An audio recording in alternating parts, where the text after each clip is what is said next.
when everyone is hyping up this insane new map on DungeonCraft, the online game, where players show off by creating their own custom dungeons. It is a total beast, so naturally the losers start crying with the same old tired excuse that Kang Chi, the player who always takes first place like it is nothing, is some overpowered bot, but honestly he is not some legendary gaming god. In reality, this guy is just sitting right behind them, chewing on some pretty terrible convenience food.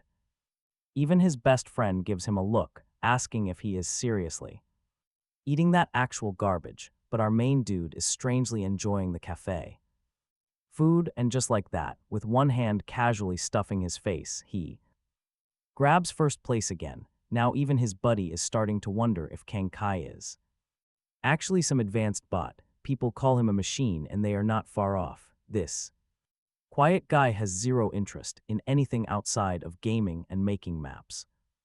Basically a total digital hermit. Eventually, Kang Chi decides to head out of the internet cafe because, believe it or not, he actually touches grass sometimes. He is completely obsessed with gaming because the real world is a mess where he has absolutely zero control. He cannot even move annoying telephone poles in real life.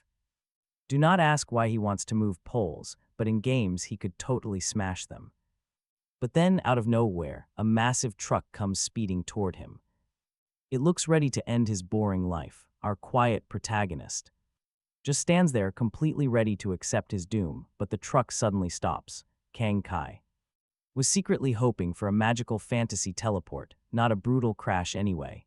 The driver yells at him for being an idiot and blocking the road, but our quiet hero just points at the signal like a total deadpan, while the driver freaks out about missing his green light. Our hero sighs, thinking how cool it would be if he could actually reshape the real world just like in his games.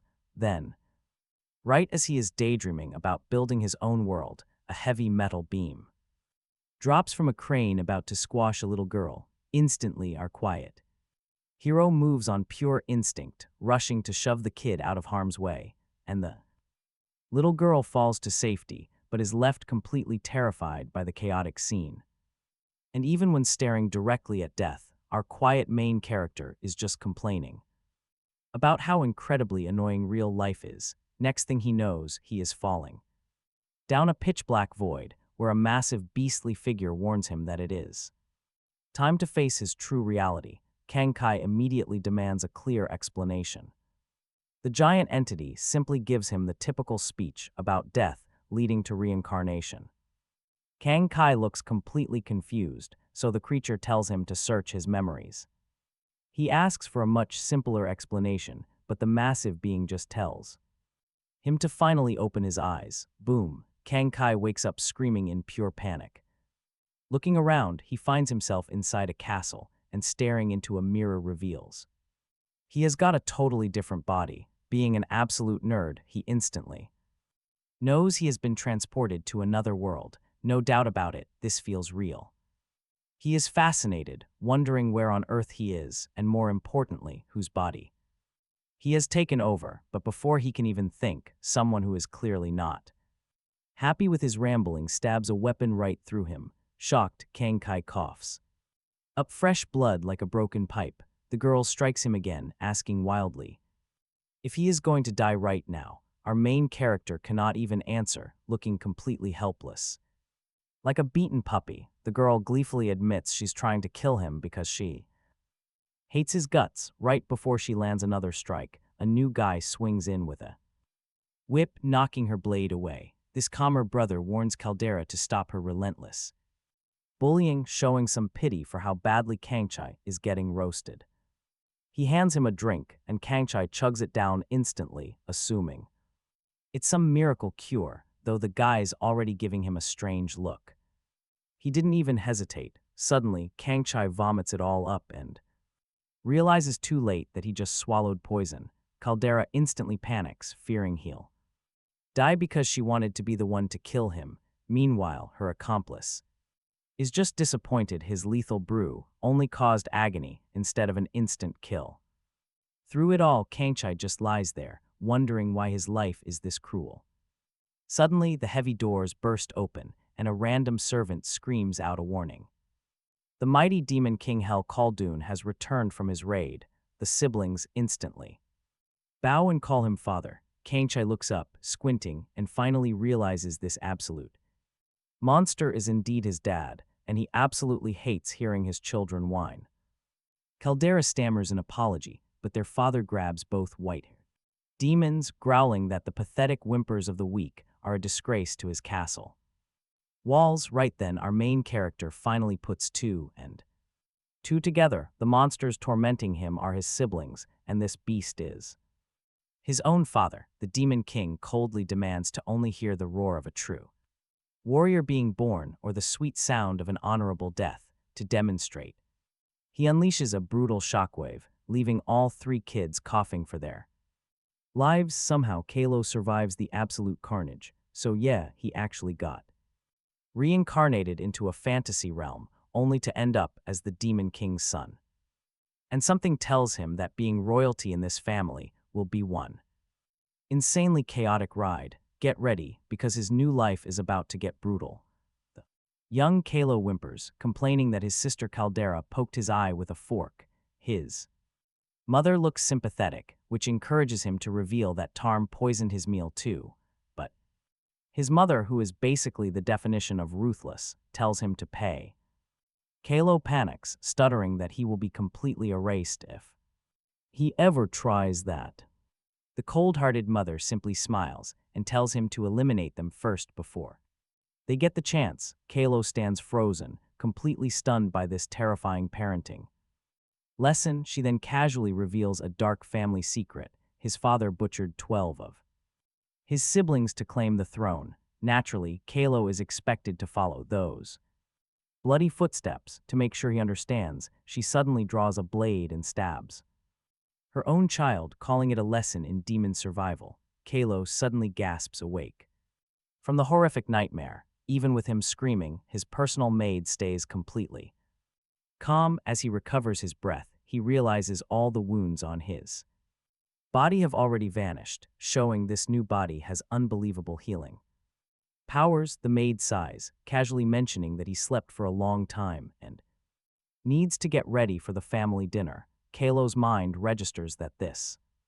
emotionless, doll-like maid is his personal assistant, Rin, yet even she looks down on his weak status. When he asks her to help him get dressed like royalty, she boldly blackmails him, demanding that he help her dress in return.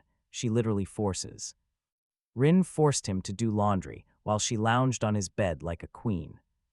She even sent a wooden dummy to work in her place. Kaler honestly cannot understand how this body's owner let a mere servant boss him around like that, especially since he is the Demon Lord's own son. Demon Lord, he quickly realizes that this poor prince was helplessly bullied his entire life. This new life is no different from his past one, where the weak get crushed.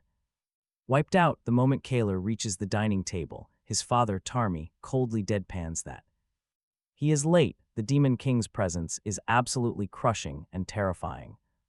He takes his seat quietly, but then his vicious sister Caldera kicks a dagger right into his leg. Kaler winces in pain, while his sister smugly tells him to eat up. Things will turn incredibly ugly if his true identity gets exposed, so he thanks her for the advice. But the absolute second he takes a bite, he quickly realizes the food is laced with poison. Right then, Tarmi chimes in, claiming this soup was made just for him. The poor prince has to pretend and agree that the soup is absolutely delicious.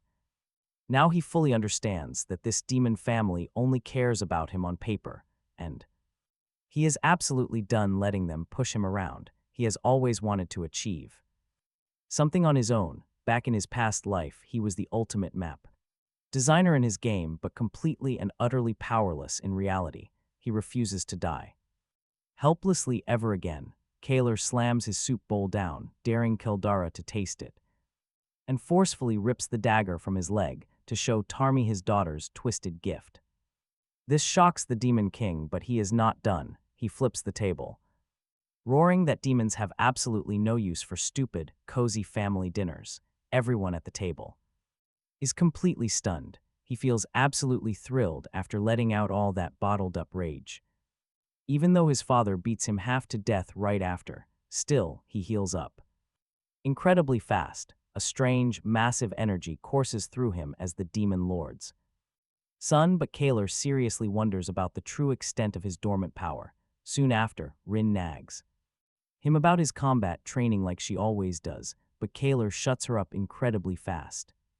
That she turns pale, digging into this body's memories, Kaler remembers that these training sessions were some of the most brutal torture the old owner endured, but skipping out is not an option. At the arena, the instructor announces that Kaler's high and mighty siblings will not be attending today, lining up with the others. Kaler recalls how these cruel classmates loved to beat him up under the guise of practice. To these sadistic young demons, torturing him was just a fun game. Keldara would always push them to use their full strength, giving them a completely free pass to beat the weak prince to a pulp. The old Kaler never back and helplessly took all the abuse, but he was never actually physically weak, just incredibly gentle. But everything changes today. The new soul in this body is ready to use that raw physical power properly, and no one is pushing him around anymore. The second the instructor drones on and starts the combat class,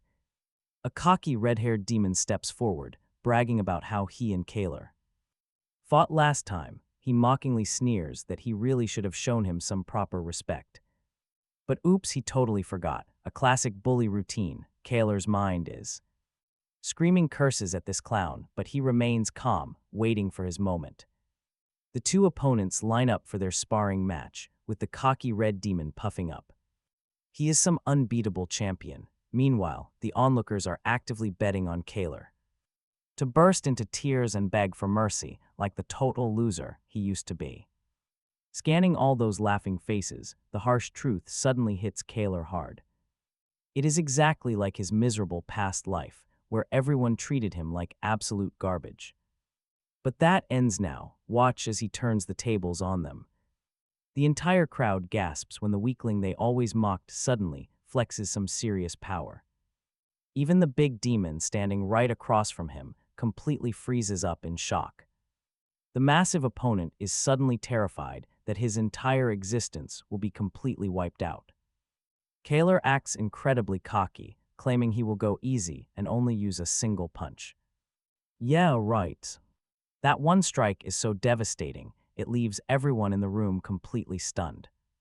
Even the instructor is trembling as the red demon gets absolutely destroyed. Kaler boldly asserts his absolute dominance, reminding everyone he is the supreme Demon King's son. He demands proper respect. The trembling demon quickly stammers out a weak apology. Kaler coldly warns the trembling demon to never make such a stupid mistake in his presence again. While the entire classroom shivers in terror, Kaler casually tells them to continue the lesson. Rin looks on in absolute disbelief, convinced Kaler has completely lost his mind. Meanwhile, his father is secretly lurking in the dark shadows. He watches Kaler crush his classmates like it is some fun afternoon entertainment. Inside the royal castle, Kaldra is screaming furiously. She screams that she will never forgive Kaler for throwing that poisoned soup. Curiously, the two siblings are actually relaxing together in a magical bath like it is nothing. Everyone acts like this is normal, but they really need to heal. Neither of them possesses Kaler's insanely powerful regeneration abilities to recover instantly. While Kaldra acts incredibly dramatic, Tarma suspects Kaler has undergone a massive change.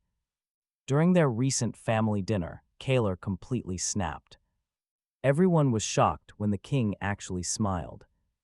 That rare smile is a miracle. Now Kaldra is complaining about it. She hates that their father smiled at Kaler, and Tarma agrees it is bizarre. Tarma suggests they drop their sibling rivalry and join forces instead. They need to focus on taking Kaler down. Surprisingly, Kaldra agrees to the plot. Their plan is to completely eliminate Kaler before he can get any closer to the Demon King. Meanwhile in class, Kaler is completely stunned by a projection of the past Demon King, Turk. The old ruler looks incredibly menacing as the instructor continues his lecture. He explains that Turk was once the strongest, but fell to a devious trap. The devious Heaven Guild set a trap. Since then, opportunistic groups have circled. These external guilds have been hovering around the demon realm like vultures. This crucial information sinks in. Kaler realizes those exact guilds trapped him. They are the exact reason he was completely unable to escape from the royal castle. The instructor warns everyone that the humans are preparing for a massive invasion. Everyone must grow stronger quickly and support the current ruler, Demon King Hell. While the entire class erupts in excited cheers, Kaler remains completely silent and cold. Later, he stares at the horizon, planning his escape to avoid certain death. After questioning Rin, he discovers his father is leaving in 3 days. Kaler casually points out to her that this castle actually has a massive defensive blind spot. Rin thinks he is talking nonsense, but Kaler is completely serious about it. The castle designers failed to utilize the natural mountain terrain properly. They are sneaking in through forgotten territories, ruthlessly exploiting the kingdoms. Blind spots, so Kale decides to use the time before his father's next trip. Mapping out the entire area, he wants to help his father crush every last one of those annoying pests and naturally slip away while nobody is looking. It's time to officially plot his escape. Plus, Kale gets to flex his creativity by making the map however he wants, since this place is totally free from boring reality.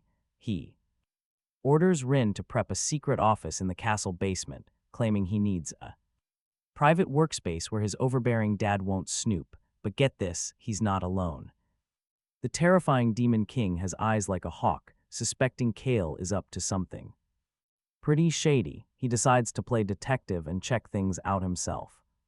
Before things get out of hand, Kale is not impressed by the scrappy excuse. Rin shows off as his new office. She is all teary-eyed, whining that this is the best she could manage on such short notice, but Kale immediately throws major shade, scolding her because he needs space to scream his dominance every now and then, and this sorry setup won't cut it. Rin, half sobbing, realizes this isn't the Kale she used to know. He is scary, but kind of cool, and it secretly makes her heart flutter. Kale scolds her for staring and instantly orders her to bring him a hot cup of coffee. Once she leaves, Kale studies the map, muttering that this castle has absolutely no hope or future. Obviously, he has to create his own map to save it. Meanwhile, Rin is running around like a headless chicken, searching everywhere for coffee until she suddenly realizes something. She has no clue what coffee is. Then the Demon King suddenly appears, demanding to know why she is wandering alone. Her panic instantly fuels his suspicion, and he presses her for answers. She stammers, completely cracking under pressure, about to spill all the secrets. Back in his hidden office, Kale is having the time of his life, customizing maps.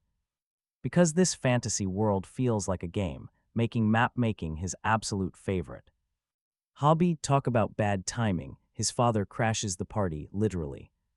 Before Kale can even process what is happening, his dad drives a bare fist right into Kale's stomach, convinced his son is plotting treason. Kale instantly coughs up blood, facing a terrifying level of raw power he did not expect, and suddenly realizing he might actually die here. Desperately clutching the map, Kale holds it up in front of his father while suspended in the air.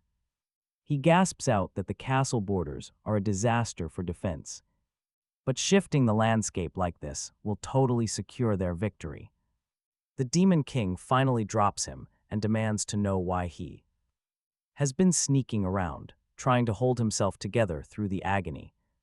Kale admits he just wanted to prove his worth to his father, hoping to surprise him with a finished tactical masterpiece. The Demon King glares at him, but Kale stands his ground, declaring his desire to wipe out heaven itself. They lock eyes like two fierce warriors, while Rin watches in pure terror, praying Kale doesn't get obliterated. Finally, the Demon King demands to know how long the map will take.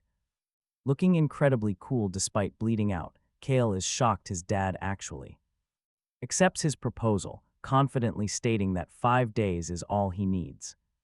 Heaven is reassembling in 3 days, meaning this map might soon be useless. But Kella confidently fires back, claiming he will get it done in just 5 hours. The Demon King is completely shocked, but then he smirks. Orders Kella to finish it, warning him that if he fails, he will rip him. And the map to shreds. Kella celebrates, believing he just leveled up. But his triumph is cut short as he coughs up blood, furious that his father was seriously trying to kill him. Rina is relieved by the success, but she gets yelled at to drag him to the medical room immediately. True to his word, Kella completes the map in 5 hours. Instantly, the Demon King forces begin building. Mages cast powerful illusion spells all around the active construction zone and the transformed territory, keeping humans completely clueless, like magic from a game. Kella's plan unfolds beautifully. Meanwhile, at Heaven Guild's assembly, Guild Master Hermison gets word that demons are using illusion magic to alter terrain. His subordinate wants to attack, but the old leader immediately shuts it down, convinced it is useless. In 3 days, Chalawa's strongest squad, Taken, is arriving, bringing the most bizarre dragon anyone has ever seen. Hermison remembers how Chalawa started building the Taken force decades ago, and now the elite squad is finally fully prepared. The old guy is certain no demon can stand a chance against this powerhouse team. Just as expected, Taken marches toward the castle. General Kulman fires up his soldiers with some intense motivation. While his soldiers roar back, completely pumped, the only female officer praises Kulman's strong leadership and reassuring the nervous minions that, unlike other guilds, they are the real deal, ready to destroy the Demon King once and for all. The Demon King begrudgingly admits that Kella's map is actually legit. Though it is not perfect, his body feels like it got ran over by a heavy truck. He cannot afford to be picky right now, especially with tomorrow being the ultimate showdown against Heaven. He has been grinding all day with 0 energy left, but giving up is not an option. Meanwhile, the mages and monsters are working incredibly hard, executing Kella's plan like absolute pros. This is not some cheap video game where you just click and drag. They literally bend the earth to their will. Talk about a massive flex. Now all that is left is the epic showdown between Hell and Heaven, where Kella will prove his architectural skills are far beyond beginner level. On battle day, the Taken squad strolls into the guild like they are the main characters, arriving late. The old man is right there, nodding along to everything Kulman says like a hype man. They start shouting about tearing the demon world to pieces, firing everyone up like it is the hottest drop of the year. Suddenly, a mysterious blue light appears on the ground, catching the entire room off guard. They are completely shocked, almost like they got hit by a cheap sneak attack. Kulman instantly orders a defensive formation like a drill sergeant, ready to flex his muscles. A sudden flash and smoke cover the room, but what truly blows their minds is the Demon King himself, teleporting right into the middle of their base. Honestly, talk about crashing a party completely uninvited. Turns out Kella pulled off an insane move, shattering the barrier Heaven used to spy on them. Now teleportation is his ultimate cheat code. No limits and absolutely no cooldown. Hella hesitates, but Kildara and Tarme immediately mock him, calling his plan to teleport straight into the enemy base completely reckless. Their attitude does not bother Hella. He quickly silences them with a terrifying, overwhelming aura, then focuses his sights on the enemy's stronghold. No weakness, surging with absolute unstoppable power, the fierce Demon King is ready to annihilate everyone on his own. Meanwhile, Kulman, absolutely thrilled by the fight, boasts about his supreme strength and orders his squad to attack ruthlessly. The ultimate clash begins, one versus many, as the Demon King unleashes his overwhelming might. Back at the castle, Kaler rallies his demon army. With a roaring battle cry, the demons then instantly launch a brutal ambush on the guild forces. who scatter in sheer panic. Kaler smirks, everything is falling into place. The entire master plan is working out perfectly, but Kildara and Tarme refuse to accept this. They corner Kaler alone. Ready for a fight, Tarme strikes with a deadly, poisonous whip. Demanding Kaler die right now, Kaler stands completely frozen. Unable to move, Tarme shouts for Kildara to finish the job and she charges forward ruthlessly, severing Kaler's head with a single swift blow. The cruel siblings laugh mockingly, thoroughly enjoying their brother's final defeat. As his thoughts slowly fade away, Kaler's head is sliced clean off, and both his head and body tumble down the castle walls, smashing hard into the unforgiving ground below in a truly horrific display. He gasps in agony, giving his malicious siblings the ultimate satisfaction of his defeat. Tarme, eager to assist their father, is suddenly stabbed straight through the back by Kildara, who wields a dagger and mockingly praises his quick thinking. Tarme, furious, reminds her that using their mother's weapons is forbidden, but Kildara simply shrugs, since when do demons follow rules? Tarme's utter shock is pathetic, and Kildara has her eyes on the crown. Once she eliminates Tarme, she will be the sole successor.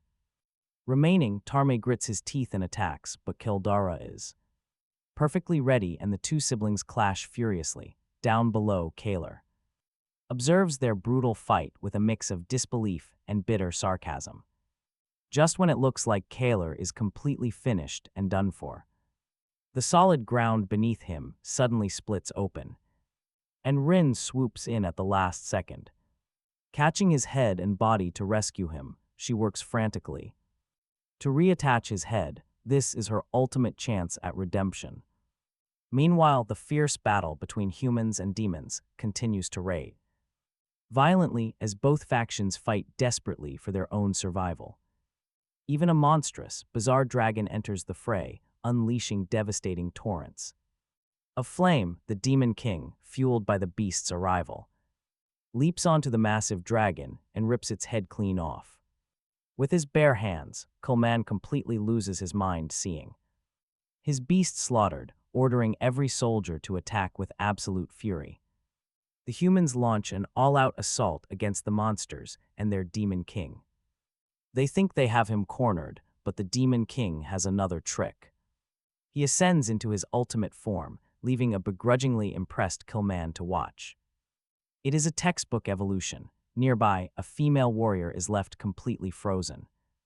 But when her subordinate starts trembling and whining, she quickly snaps them back. Fear has no place here. Still, if even Kulman is visibly shaking, the rest of them are surely terrified. Meanwhile, the Demon King locks eyes. He silently realizes that Kella made one crucial mistake in this battle plan. They have walked right into a deadly trap, charging straight into Heaven's base. But there is absolutely no escape. He noticed this critical error early on. Yet he kept quiet, since a supreme leader cannot show signs of worry. He figures Kella already accounted for this, but honestly, it does not matter. The only mission is to eliminate every single human right here, Kulman bellows. He barks out orders to rally his troops, sending the battlefield back into chaos. Over at the castle, Rin is desperately trying to reconnect Kella's severed head. She prays this experiment actually works. It turns out Kella has. He has been slicing off his own limbs to test his unique healing abilities. This is extreme self-experimentation. She previously assisted him. She reattached his severed arm before, and it healed perfectly, but a head. That is a whole new level of danger, Kella had warned her. He told her to be precise, because a single mistake means instant death. Once his head is secure, he orders Rin to find Keldra with a message. He plans to ambush Keldra while the Demon King is distracted with battle.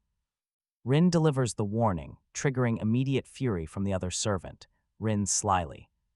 She suggests decapitating Kella once and for all to end him.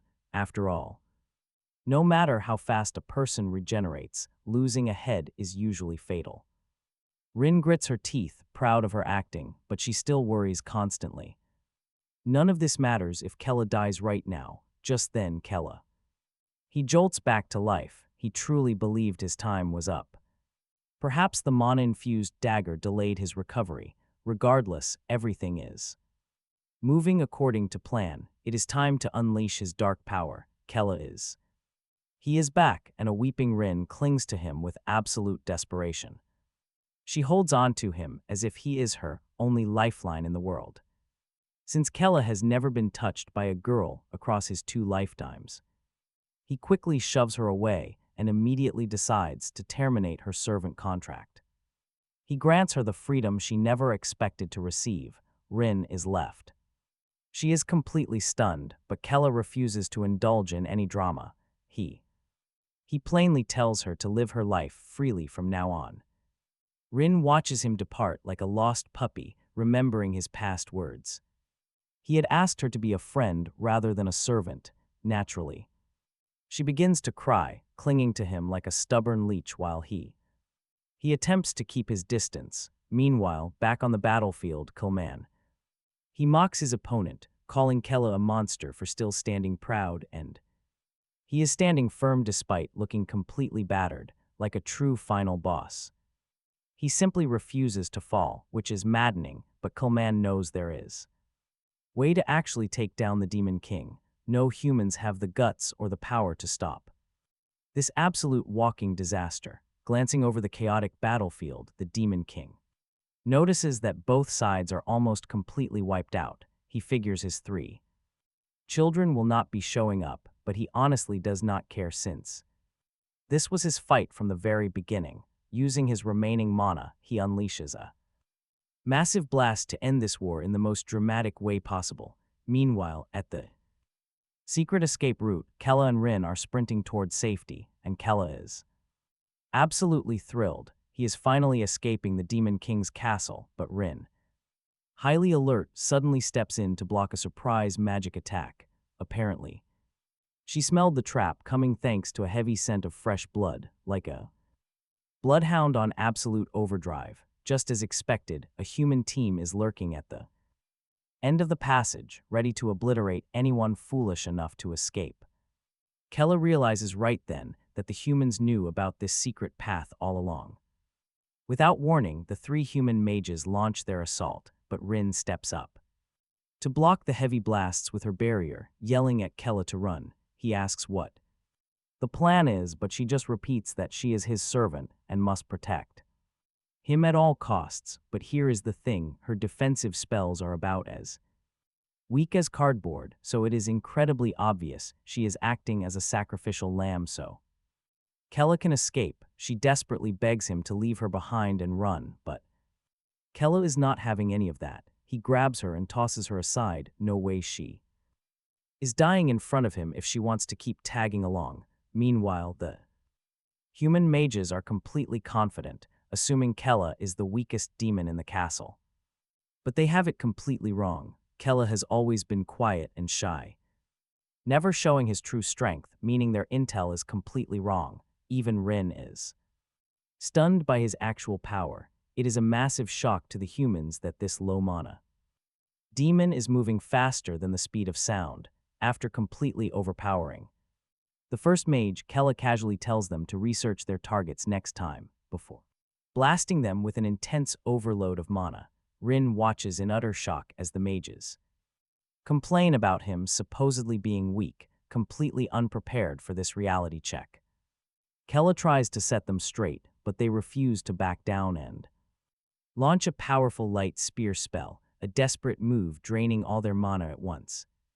If this misses, they are done for. Rin rushes forward to block the attack, but cannot handle the intense power alone, leaving both her and Kella to take the full blast. Kella realizes he cannot move, while Rin desperately apologizes for failing to protect him. The exhausted mages decide to finish them off, but one despicable human wants to torment Rin first. She bravely snaps back, but the cruel human silences her with the cold tip of his blade. Kella sees the ugly truth. Humans are terrible creatures no matter where you go. The mage steps up, determined to end the demon King's bloodline. Kella can see the exit, actual freedom right there, and he cannot accept dying in a dark tunnel like some background character, just as the sword is about to fall. Rin screams, but Kella is frozen. He is mesmerized by the eerie purple energy swirling in front of him, sensing that a wild twist is coming.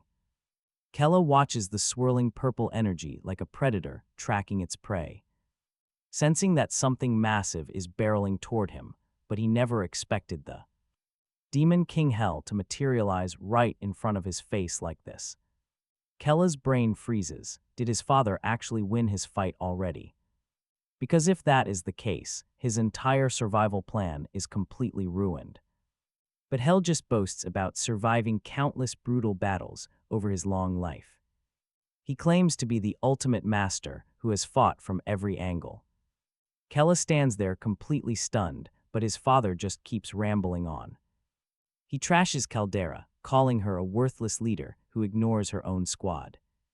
Then he completely ruins Tarmiel's pathetic ambitions, calling him a spineless wannabe. An empty crown. Honestly, Kella does not care about his family at all. They are just background noise to him, so he quickly cuts to the chase, demanding to know why the Supreme Demon King suddenly decided to show up here.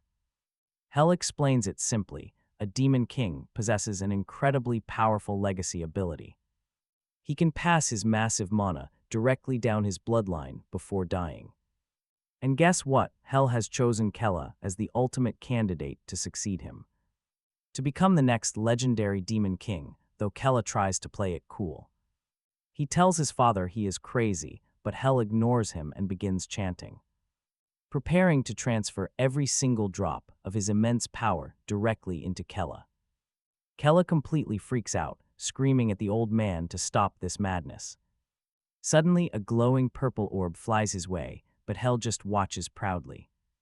He tells his son not to cry, but to stand tall and become a true demon. Just like that, in a sudden and brutal twist, the legendary Demon King is decapitated.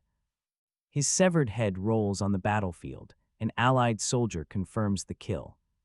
But they paid a massive price. General Killman sacrificed his own life, leaving her completely shattered, while the other troops only celebrate the victory.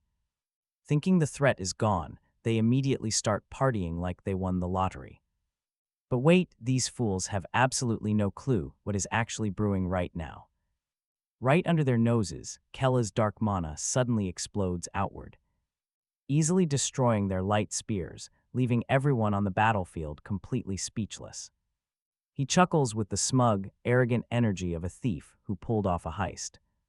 Total main character energy. The exhausted enemy may just instantly try to run. But Kella pushes Rin back behind him, sensing a vast abyss of darkness. He is currently channeling the massive dark power Hell just threw into him. Remembering the absolute garbage those pathetic losers said about Rin, his eyes go cold. With this incredible strength, he wipes them out in one swift, devastating move. Kella is low-key impressed, but this wild energy is heavily straining his body, since his physical form is simply not used to holding this much raw power. He quickly checks on Rin, then prepares to flee the area immediately. Before running, he whispers a quiet thank you to his deceased father. Without that massive power boost, escaping the castle would have been absolutely impossible. Once they finally reach the outside, Kella takes a long, deep breath. He is thrilled to finally be free, ready to live on his own terms. But suddenly, a glowing blue teleportation circle locks directly onto him out of nowhere. Caught off guard, Kella instantly grabs Rin's hand as the light intensifies. The magic zaps them away, dropping them right outside a massive city. They have absolutely no idea where they are, completely off their map. And just like that, Kella and Rin begin wandering around like lost, clueless tourists. Just escaping a daycare disaster, Rin suspects Kella pulled off a trick. She thinks it is a teleportation magic stunt, but Kella completely shrugs it off. He laughs off her theory, but she connects the dots anyway. It was probably some super cringeworthy alarm spell their dad, Hell, slapped on them just in case he died. Rin suddenly notices that all her injuries have magically vanished without leaving a trace. They have been floating inside this teleportation bubble for 3 days. Kella realizes Hell set this up so they could heal safely. It is a genius combination, a healing spell blended with teleportation magic. You honestly have to respect the old man for setting this up. Maybe he was not a terrible dad, but he is dead now. Kella is relieved it worked, but wait, Rin suddenly drops a bomb. Rin directly asks Kella to step up and become the next Demon King. She has noticed his incredible power boost and insists he is worthy of ruling. She promises to serve him forever. Kella is completely stunned. Kella thinks she has completely misread the room, but he just shrugs and tells her to do whatever. Since his forces are basically a ghost town right now, suddenly Rin freezes. She spots the magical country of Arsal right in front of them. This place is incredibly dangerous. They train elites to kill demons. It is definitely not a safe place for demons. They approach the gates. A massive banner announces that Demon King Hell Caldoon is officially dead. This is basically a giant warning sign. They immediately prepare a disguise. They use transformation magic to blend in before anyone can spot them. Kella wants some quick details about the country, so Rin explains. Arsal is a small island nation blessed by a titan. A giant monster named Watergore protects the sea. This unique blessing unleashed massive magical growth, producing exceptionally strong mages who despise demons. As a territory under Talos, they have absolutely zero mercy for them. Kella is completely baffled about why his father sent them here. Rin snaps him out of it, reminding him they need to flee. They are not tourists, but Kella knows escaping is not that simple. It requires a real plan. Honestly, who does not love a good escape plot? To survive here, they must master advanced magic. Some of the buildings literally float. Kella instantly gets an idea. He wants to study magic and build massive floating structures here. Suddenly, Rin's stomach growls incredibly loud. They need to find food. They quickly look for a place to get some grub. Rin immediately devours the food like a starving kid visiting a buffet. Kella silently considers abandoning her right there, but she grabs him. She drags him directly into a crowded bar celebrating a massive event. The entire tavern is partying, celebrating the death of the Demon King. A local mage named Cyril is buying, so they join in. They drink quite heavily tonight. Cyril quietly watches them from the corner. She stares at the pair like a predator spotting fresh prey. Later, Kella is violently sick while Rin scolds him for drinking. She mocks his low tolerance, even though they survived. Celebrating the death of the Demon King, though Kella reminds her she started this mess. Was the one who dragged him to the tavern in the first place. Suddenly, everyone inside starts running out, shouting about a brand new S-rank quest, even. Rin is completely shocked, because up until now, hunting the Demon King was the only S-rank quest available. Consumed by curiosity, she drags Kella back into the crowded town square. It turns out this new high-level quest is targeting the children of the Demon King, including Kella himself, who looks like a sad, beaten puppy. On his official wanted poster, he immediately protests being a target after the Demon King's death, but Rin slaps his mouth shut right in time, offering a lame excuse that he's just had too much to drink. People start talking trash about Kella, calling him the absolute weakest demon who only deserves a B-rank classification.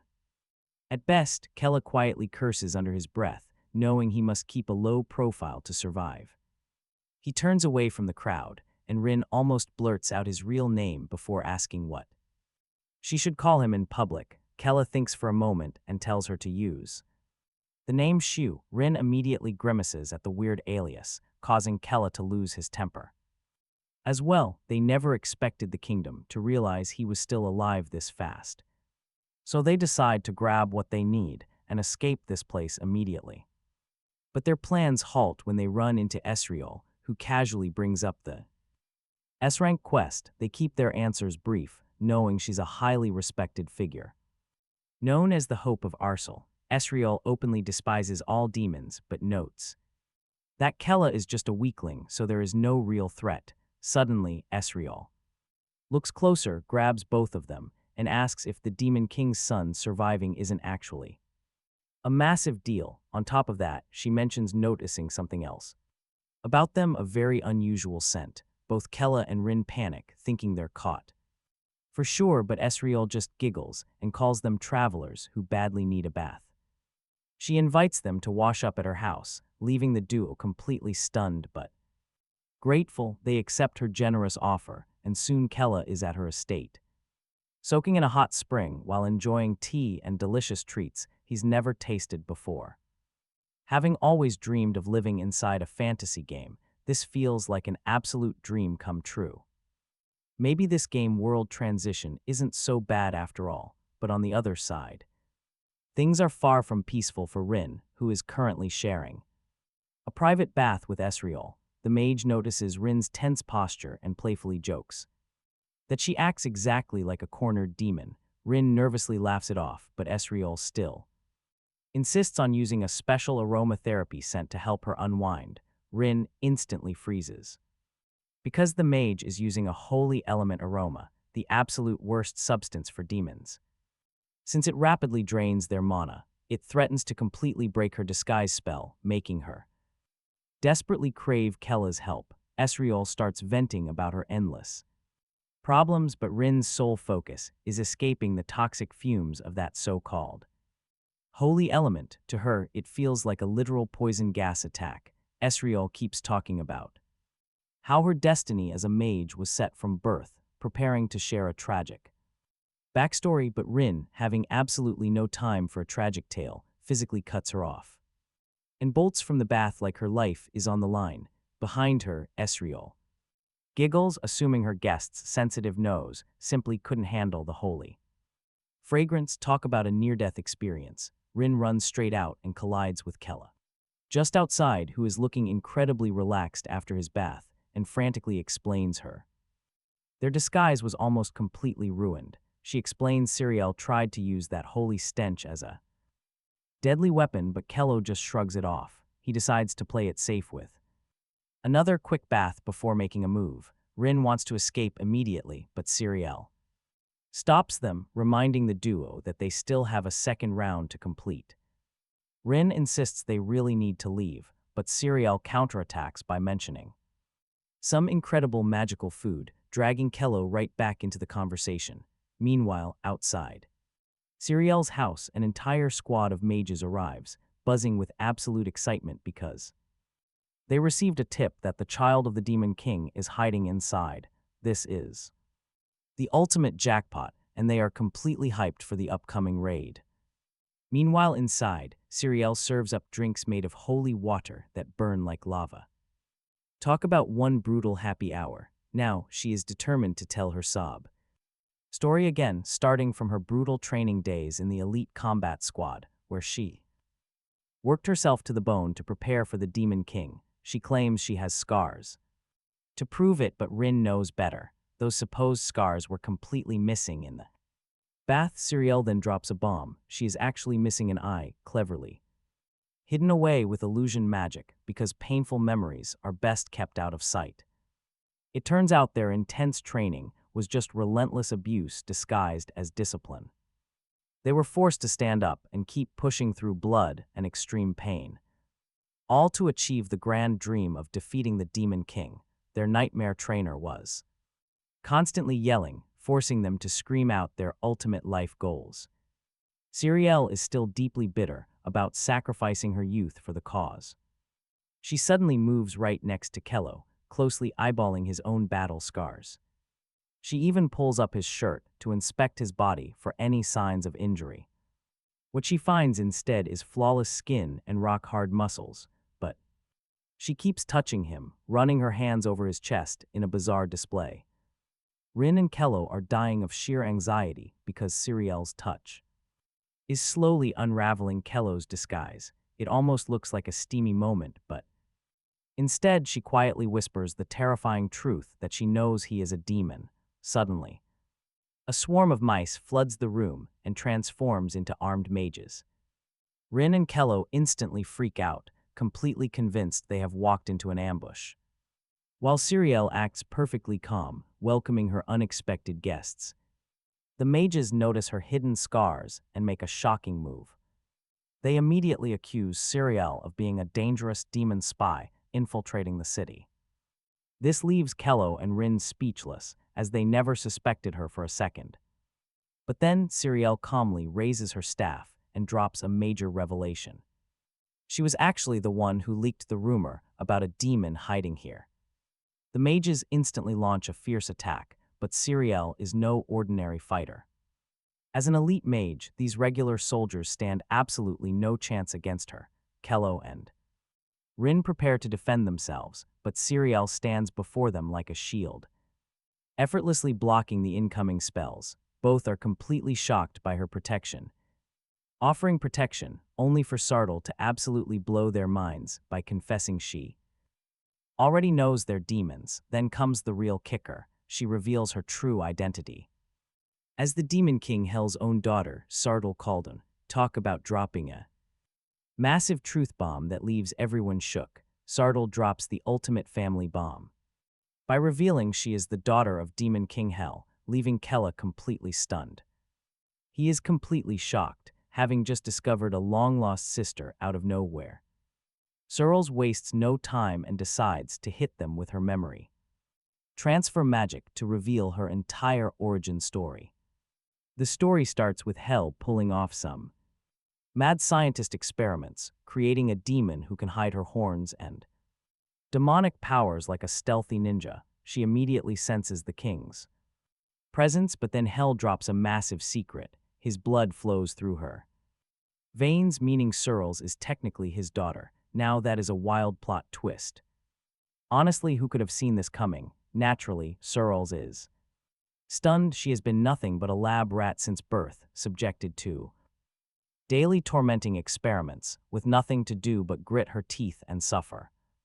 With all her fellow demon babies gone, she figured she was next, but no, the Demon King himself confirms her royal bloodline, which is supposed to be a massive honor. Hell crowns Searles Caldoon and orders her to act as his spy, infiltrating heaven to uncover their secrets. Searles, like a loyal soldier, takes it all in stride, accepting her fate from her father and king. Later, humans find her badly beaten, but it is all part of her grand cover act as the Demon King's spy. She claws her way up the ranks to Talua as a mage of Arsal, surviving every brutal trial thrown her way until she finally becomes one of the strongest warriors in the Talkin squad. 15 years later, she finally sees Hell again, wanting to run into his arms, but she cannot, not until everyone except Kulman is dead. Her mission is to secretly sabotage the Talkin squad with magic to support her father's plan.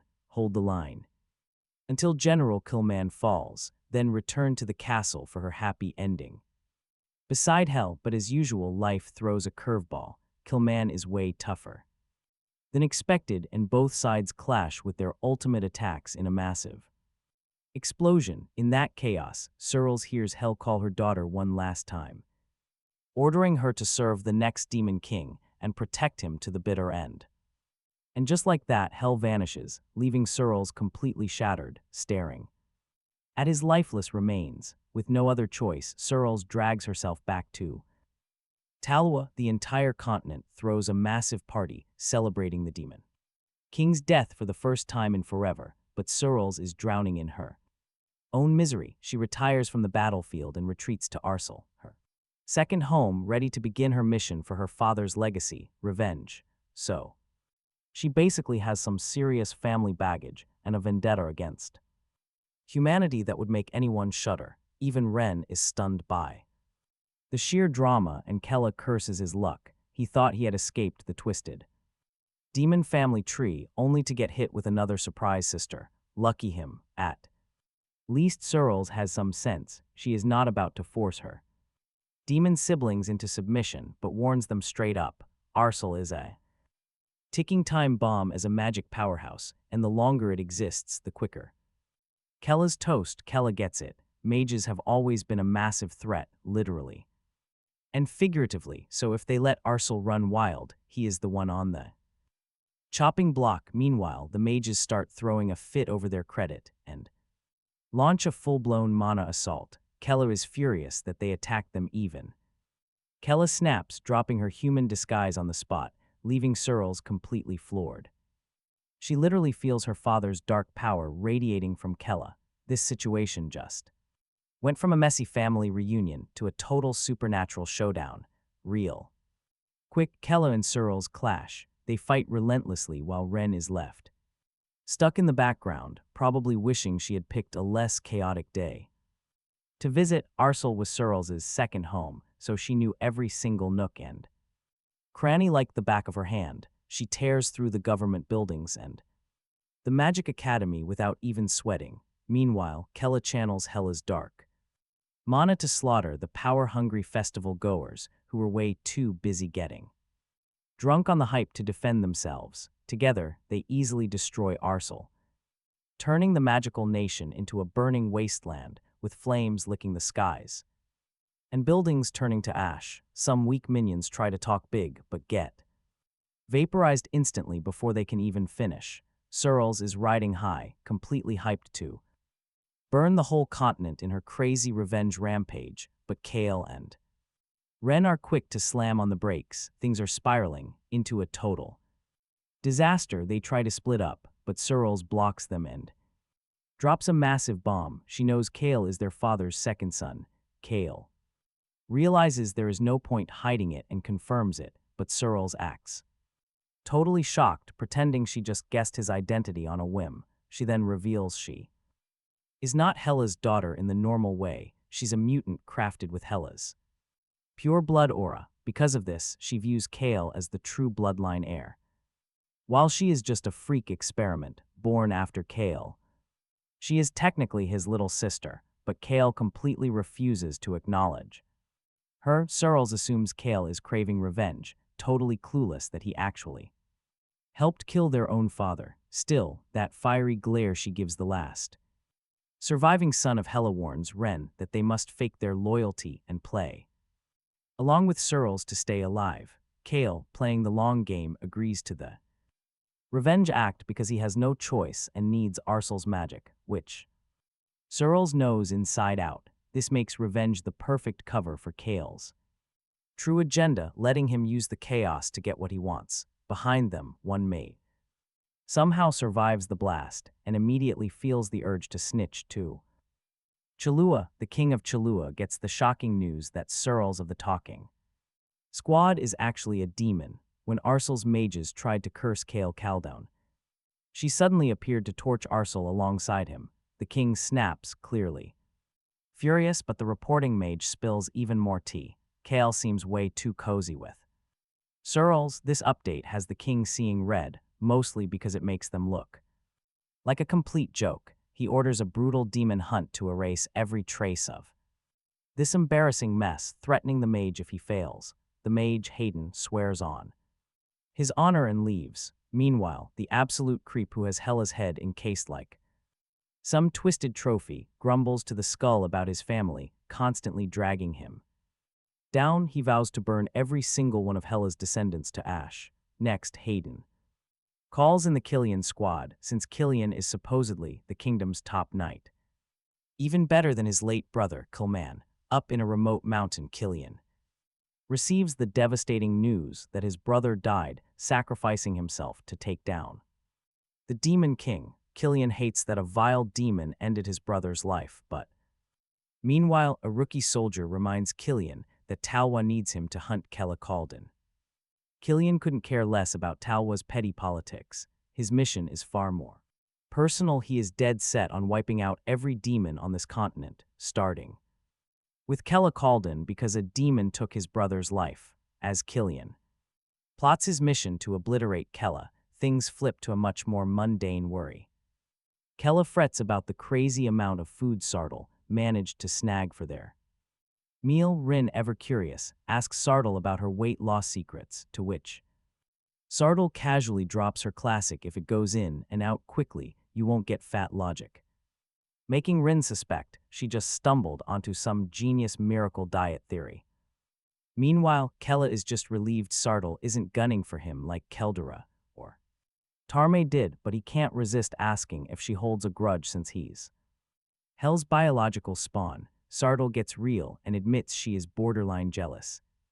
Enough to want to off him, but since they share their father's blood, whom she always admired, she cannot bring herself to hate Kella. In fact, she even wants to protect him just for that reason. Kella is touched by the sentiment, but when Sartle says she would literally put her life on the line to keep him safe, he turns beet red, blushing like a kid in a romance manga. Rin quickly senses the awkward turn of the conversation and jumps in to offer Kella her food, vowing to protect him till her last breath. Instead of feeling warmed by the gesture, Kella just wants her to chill. Sartle points out that with Arcel down, demon hunters will be closing in, so they need a safe place to crash. Kella, ever the strategist, assures them their current spot is perfect. With a little effort, it will easily turn into an impenetrable secret fortress. Using his mad mapping skills, Kella transforms the hideout into a fortress worthy of legends. While they rest, Kella reviews what he learned from the battle, but admits he's wiped. After burning through a ton of mana, much like his father used to do after fights, Sartle, having used even more, needs an even longer recovery. Thanks to their secret fortress, they recuperate safely and soundly. Back in Talwa, the arrival of the second elite squad, Talkin of White, is cause for celebration. The creepy king gets legit goosebumps just watching them, so he personally welcomes the squad led by Killian. Deed notes that Killian looks even stronger than before and brags that Killiman would be proud to see his little brother now. Killian stays silent while Audria quickly shuts Deed down for his big mouth. Kalka grumbles about having to answer the king's summons because he's itching to hunt Kella straight away, but Killian tells him there's something important he wants to show Curdly first. Later, the squad watches the preserved head of hell, with Killian immediately labeling it the murderer of his brother. Deed finds the sight disgusting, but as usual, Audria silences him. Killian orders Curdly to cast a tracking spell, and she confirms the blood stains on Hell's head will help her track down his entire bloodline. As she weaves her magic, Killian warns Hell to keep his eyes wide open, because what they are about to pull off is going to shake the entire world. Meanwhile, Cyril is fully recharged and ready to take on Talking's second squad.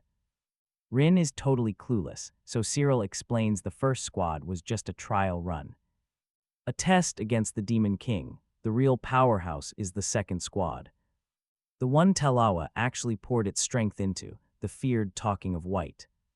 And this unit is led by Killiman's younger brother, Killian.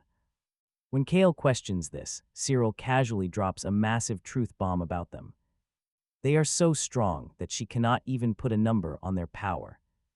Seriously, talk about setting the stage for an absolute next-level showdown. This group is so ridiculously strong that she cannot quantify their true threat.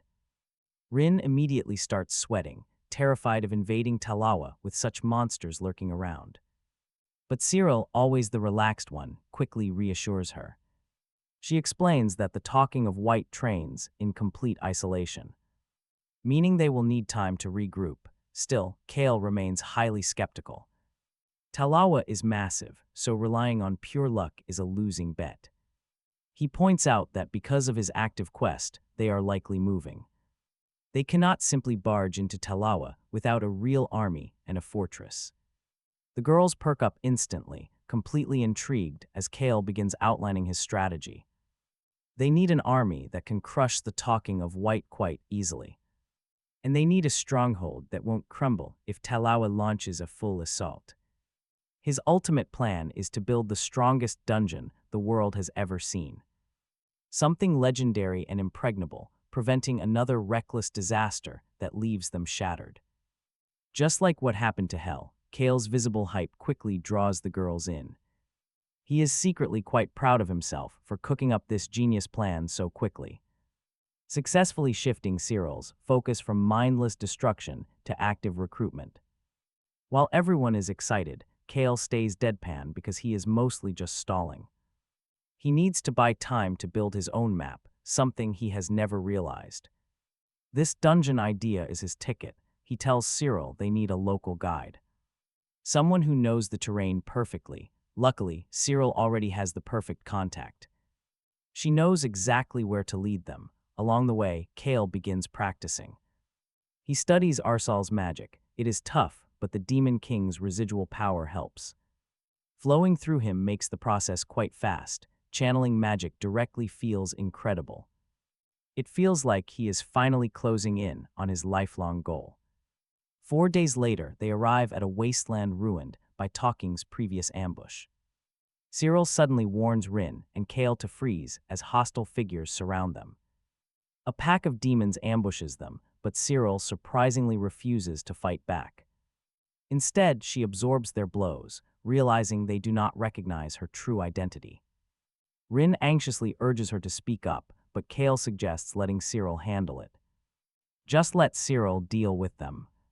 The demons grow furious, highly confused as to why she refuses to fight. Cyril calmly apologizes and patiently absorbs their intense rage. Once they quiet down, she reveals a sacred tribal symbol, exposing her true nature. She is a demon just like them, though they remember seeing her with Talking. Tension hangs heavy in the cave until Kale steps forward, swearing on his absolute honor as the Demon King's son that Cyril is telling the absolute truth. The local demons immediately recognize Kale's royal aura and bow, surrendering with deep respect. Cyril notes they clearly view him as the rightful heir, but Kale's eyes remain locked on the village below as a wild idea sparks. Maybe raising his own unstoppable army is actually within reach now. The Earth demons throw a modest celebration for Kale, while their leader suddenly starts acting way too friendly, like he's putting on a show.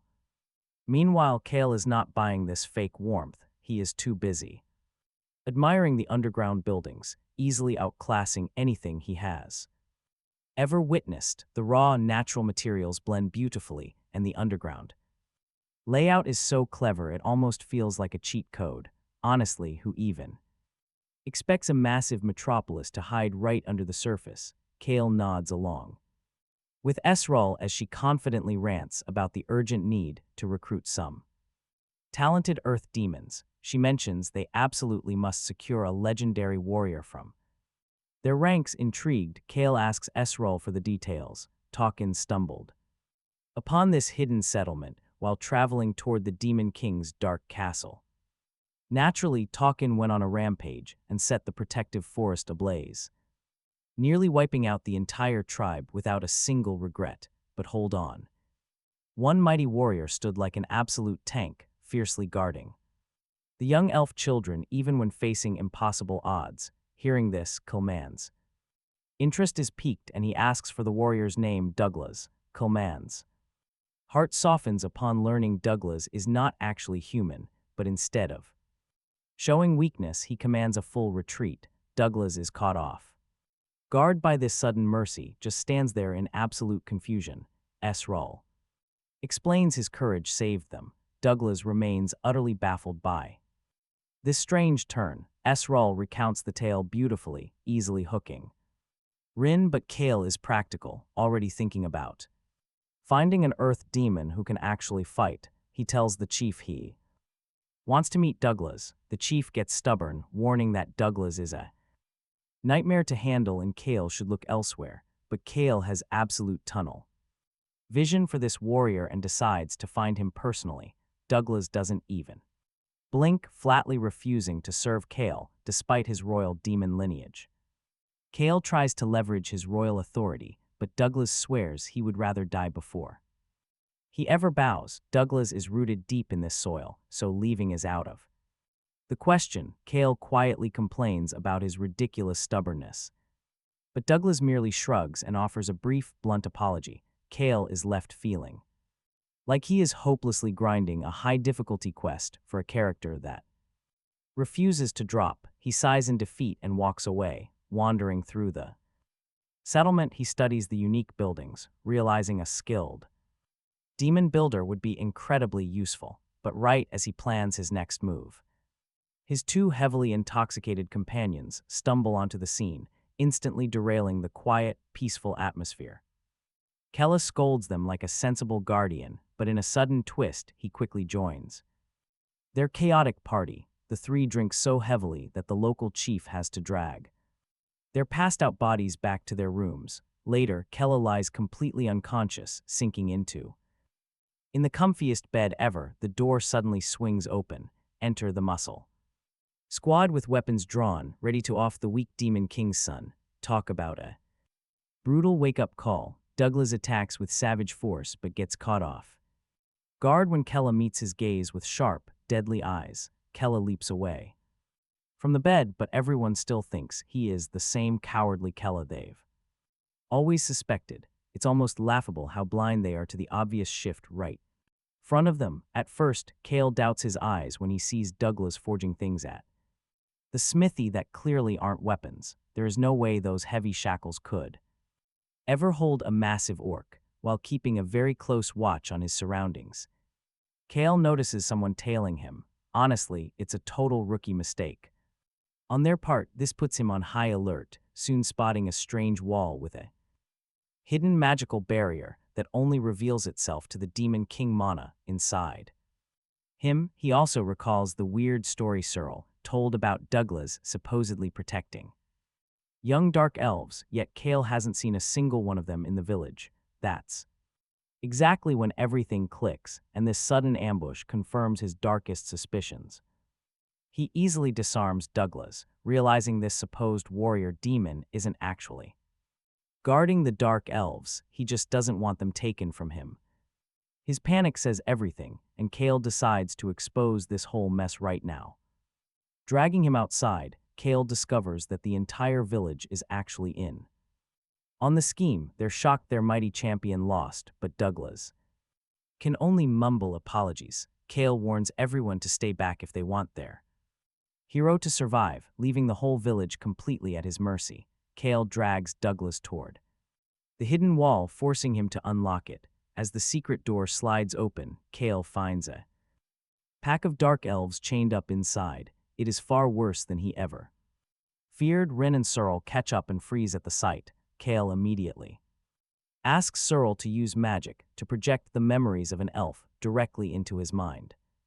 Searle agrees, though she warns the memory projection might be a bit blurry.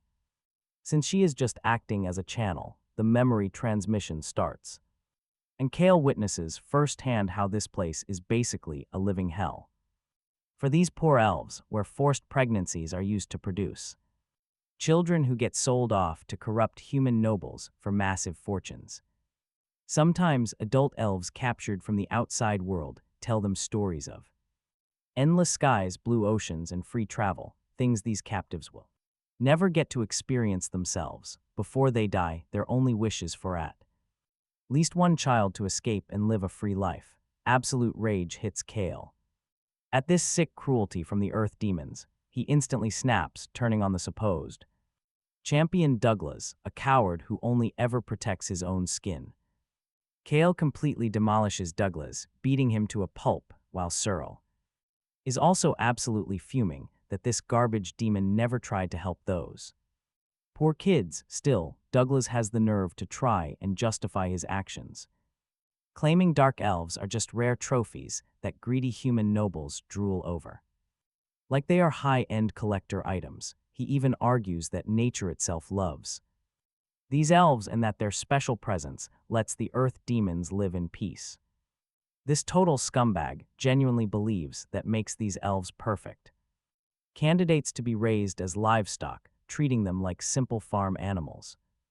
Searle and Rin glare at him with absolute disgust, but Douglas just shrugs it off with a pathetic excuse about needing the elves to survive now that the Demon King is gone. This triggers Kale, who knows what real misery feels like, thanks to his own abusive father, but these kids are enduring something far worse than he ever did. He refuses to stand there doing nothing while always known. This horror unfolds right before his eyes, so he orders Sir Als and Rin to finish what Killman left half done. They are all in, ready to wipe out the Earth demons once and for all. Douglas, in classic clueless fashion, calls the entire village to arms, thinking they can easily steamroll 3 of them like it is an easy win. The orcs come charging. In cocky as hell, convinced Kella is a weakling who doesn't deserve to be followed. Rin shuts that nonsense down, making it clear Kella is the next demon king, even if Douglas is too dense to understand and keeps attacking. Kella knows this is not a game, this is real life, and he will not be a bystander anymore. He has the absolute power to flip the script, and he is ready to act.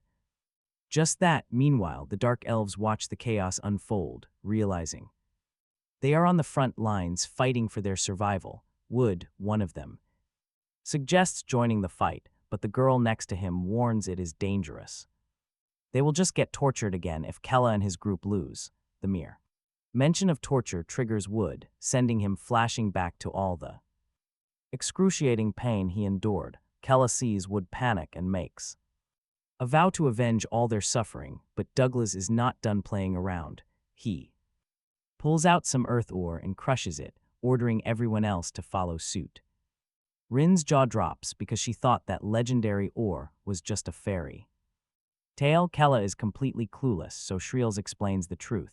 Consuming earth ore boosts physical strength by an absolute crazy amount, but at the cost of shaving off their lifespan. It is the classic power at a price curse. No surprise, the earth demons mutate into grotesque beasts, and Kella can feel the immense surge of their demonic energy. The problem is, he still cannot tap into his ultimate hellish power yet, so he braces for the incoming chaos. Then out of nowhere, roots burst from the earth like twisted plant tentacles trapping Douglas. Turns out Wood is flexing his power because he is done being a helpless victim. The other Dark Elves are still losing their minds, while Douglas tries to bark threats but cannot do much with Kella standing tall. Kella ends the farce, channeling his father's brutal punch straight into Douglas's gut, and in a wild twist, admits to Wood that he actually likes him. Absolute mic drop. Kella confirms that he truly likes Wood, but Douglas is not having it. He immediately screams betrayal and decides to skip the torture, going straight into full destruction mode. His body swells like an angry balloon, and with one punch he sends Kella flying straight into the wall like a fragile ragdoll. Douglas then zeroes right in on Wood, choking him while spouting the same old generic villainous threats like a broken record. Kella is smart enough to realize Douglas has completely lost his mind. Focusing all his rage on Wood instead of Kella is a rookie mistake. Unfortunately, Kella is too far away to act in this split. Just a second later, as if the universe heard his silent plea, everything goes completely black. Suddenly, Kella finds himself drifting in a void. An entity with absolutely zero chill appears. Him an idiot right away. It reveals this place is actually his own consciousness. When Kella asks who the heck it is, the figure just throws the name Wood right back at him. And Kella, not wanting to dwell on it, quickly switches gears to what matters. The entity then drops some harsh truth. Kella is not ready to unleash Hella's full power yet. He has to unlock it step by step as his mind and body gradually sync up. But Kella is not here for a lecture. He just wants a quick way to save Wood right now. The mysterious entity explains Kella's current abilities, but then throws in a massive curveball. It addresses him by 2 different names, calling him both Kella and Kang Chi. His mind is completely blown, but before he can even process this, reality pulls him back. He is suddenly back in the physical world, holding a bow crafted entirely from pure mana. He immediately leaps into action, shouting at Wood to protect his physical form no matter what. Wood understands instantly, biting Douglas on the hand before vanishing quickly into the trees. Kella then warns Douglas that this next arrow is the final payment for his crimes. He unleashes a single shot, unleashing a devastating attack that surges forward with unstoppable force. It completely obliterates the absolute villain with brutal, clean efficiency. Kella watches Douglas fall with the supreme satisfaction of shutting down a massive headache. He still tries to process that strange, cryptic entity. But Rin and Shrill quickly snap him back to the present before he can overthink it. Without pausing, Kella lets more arrows fly, easily wiping out the rest of the beasts. They go down in seconds. Shrill immediately notices that Kella's magical energy has grown stronger. He is clearly enjoying the thrill of picking off his targets from a distance. He is finally mastering his incredible abilities, and it is honestly amazing to watch. Sometime later, thick smoke begins to pour out from the underground tunnels above. The remaining enemies are trapped inside, roasting like a terrible and unappetizing barbecue. Shrill points out that these earth monsters were far stronger than they should have been. It is almost as if they were using some kind of secret power boost. Even Rin did not realize how tough they were, meaning a deeper investigation is necessary. But turning their attention back to the most pressing matter right now, Kella announces to the captive elves that they are finally out of danger and free. They can go wherever they want without fearing another attack by those cruel monsters. The elves look completely dazed, as if they are slowly waking up from a nightmare. They nervously ask if this is real, and Kella confirms they can finally leave. They cautiously ask if they can truly take their children far away from here. Overcome with intense relief and gratitude, the freed elves fall to their knees. They bow deeply, thanking Kella as if he has just handed them a new life. Shrill does not sugarcoat things, admitting that recruiting earth demons is currently impossible. Rin agrees, and they both accept there is simply nothing they can do. Kella speaks with young Wood, confirming the boy was taken and has no remaining family. When Wood quietly nods, Kella warmly invites him to travel along with their party. He mentions they could really use an earth demon to help guide them through this land. But Wood nervously admits he is not actually an earth demon and lacks those skills. Kella tells him not to worry, since elves naturally receive blessings from nature anyway. Besides, Wood has already proven his immense courage, which is more than enough reason. Wood is completely taken aback by the kind offer and opens up about his past. He never knew his parents, was abandoned, and has spent his life here. He fully expected to die in this miserable village, so this chance feels like a dream. He can barely believe he is actually leaving with Kella's group now. Kella gently corrects him, saying he is not a follower but a valued companion. With the earth demons dealt with and the dark elves free, Kella worries they have never ever been outside before, but he is confident their connection to nature protects them. Wherever they go has to be better than that dark place. As soon as Wood joins up, Rin immediately orders him around. Esriel suggests finding a flowing river, which Wood can easily locate because he can smell water. Rin praises him in her usual highly reluctant tsundere way, but Wood does not mind. Kella asks why they need a river, and Esriel explains they cannot just keep walking endlessly like some old manga plotline. They need real transport. Rin immediately suggests catching a dragon, but Esriel quickly shuts that down, pointing out dragons are rarer than unicorns. Kella, acting as leader, decides they will head in the direction Wood pointed out. Later that night, some unicorns are drinking water when something disturbs them. A massive dragon suddenly shows up. Talk about two prey with one stone. Rin keeps pestering Esriel about the dragon, but Esriel just completely ignores her. Curdly strides up to the ruined earth demon settlement, finding only a mangled demon groveling like a stray dog, begging for a scrap of mercy. Her family tracking spell failed completely because the demons were scattered like terrible Wi-Fi signals in every single direction.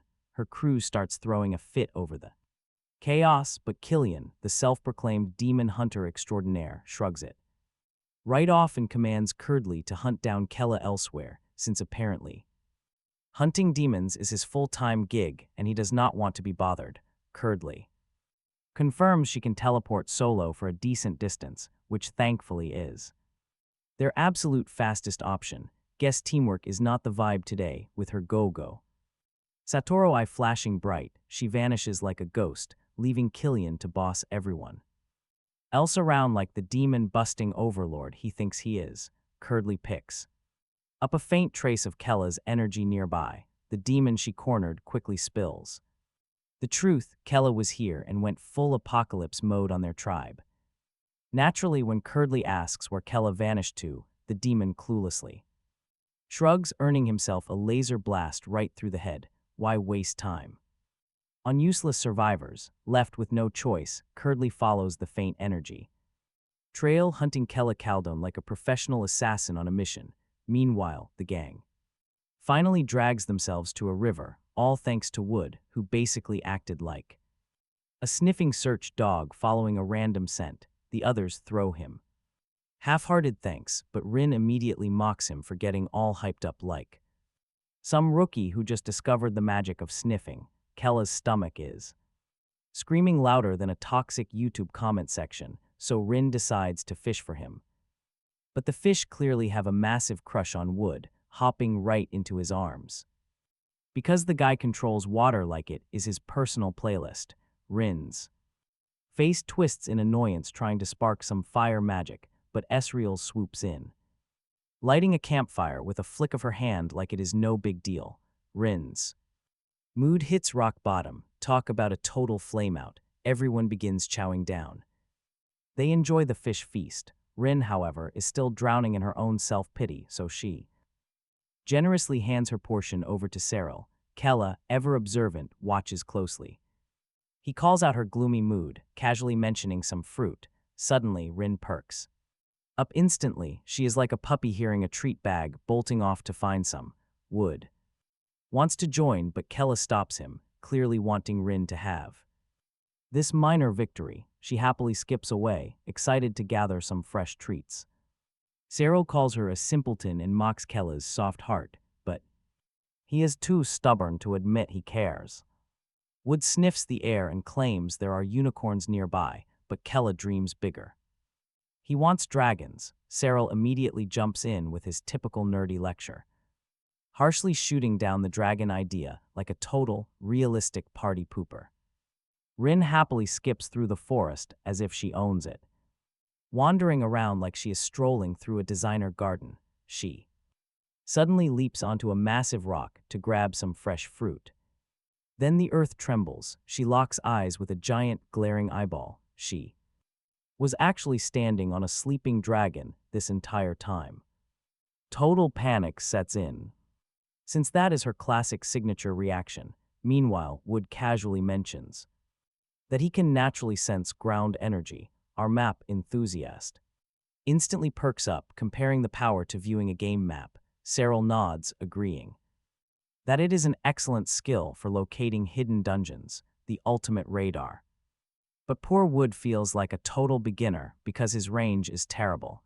He cannot detect anything past a short distance, but heard a rumor that the best way to upgrade this power is by consuming a special clairvoyant stone from a dragon that has lived for over 1,000 years. Kella is completely stunned, learning that a single small stone could boost Wood's detection ability by hundreds of times. Cyril, the realist, immediately kills the hype by explaining how incredibly rare it is to find a dragon, much less take a stone from it without getting eaten alive. Kella doubts these creatures are that unstoppable, but Cyril delivers a hard truth.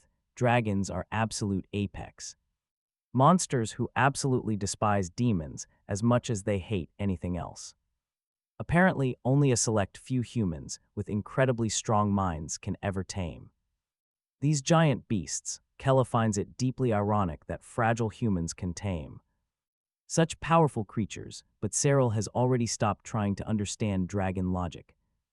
It is a complete mystery that no one can explain. Even so, Kella's curiosity is highly sparked, but Cyril shuts him down without a second thought, just as they are completely ready to give up hope on ever locating a legendary dragon. Rin suddenly storms in with a massive beast hot on her heels. The entire squad is frozen in shock, with zero time to marvel at the beast. Chaos erupts as everyone scrambles and screams in panic.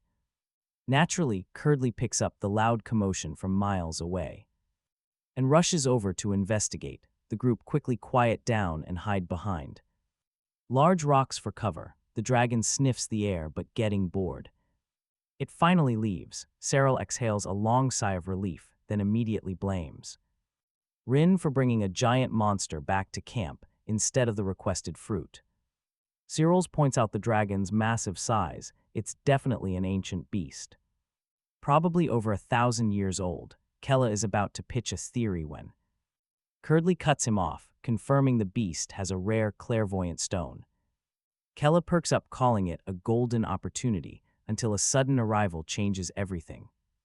A mysterious figure appears out of nowhere, catching them completely off guard. Cyril immediately recognizes Curdly as a member of the Talking of the White. They draw weapons because her brutal reputation as a cold-blooded mage precedes her. Kella internally panics, cursing his terrible luck in this new fantasy world. And now he faces a cold-hearted mage to top it off. Curdly stays calm. She tells them to chill, insisting there is absolutely no need to fight. Curdly reminds Esreach that she could easily wipe them out with one spell. Esreach backs her up, confirming she holds all the cards. Honestly, she is basically the Gojo Satoru of this world. Rin sweats bullets, but Curdly promises they will survive if they cooperate. They just have to follow her, though Kella demands to know where. She deadpans that they are heading straight to where Killian is waiting. She drops a massive bombshell that leaves them frozen in fear. The formidable Talking of the White is already actively on the move. Even worse, she casually mentions that Killian is hunting for Kella. But her icy resolve suggests tagging along might actually keep him alive. Naturally, Kella refuses to go down like a weakling and run away. He would rather stand his ground and fight to the bitter end. So the actual clash begins right now, and things are about to get wild. Curdly slams up a massive shield to brace for their incoming attacks. But Wood uses his sneaky nature magic to send branches tunneling underground. They burst from the dirt to lock her in a tight wooden trap. Rin dashes in to help, but Cyril yells a warning about close combat. Unfortunately, that warning comes way too late to save her from the blast. Curdly detonates the very ground under Rin, sending her crashing down hard. Clearly over the nonsense, Curdly decides she might as well kill him. She summons a brutal blizzard of swirling ice and deadly snow. Cyril conjures a defensive magical shield just in the nick of time. Rin scrambles behind the barrier as if her entire life depends on it. And spoiler alert, it absolutely does. Kella tries to check on her. But Rin is sobbing, feeling completely useless as their morale bottoms out. To make matters worse, Cyril's magic barrier is already on its last legs. This fight is like David versus Goliath, but with deadly freeze magic. Another brutal wave of attacks slams into the shield, cracking it further.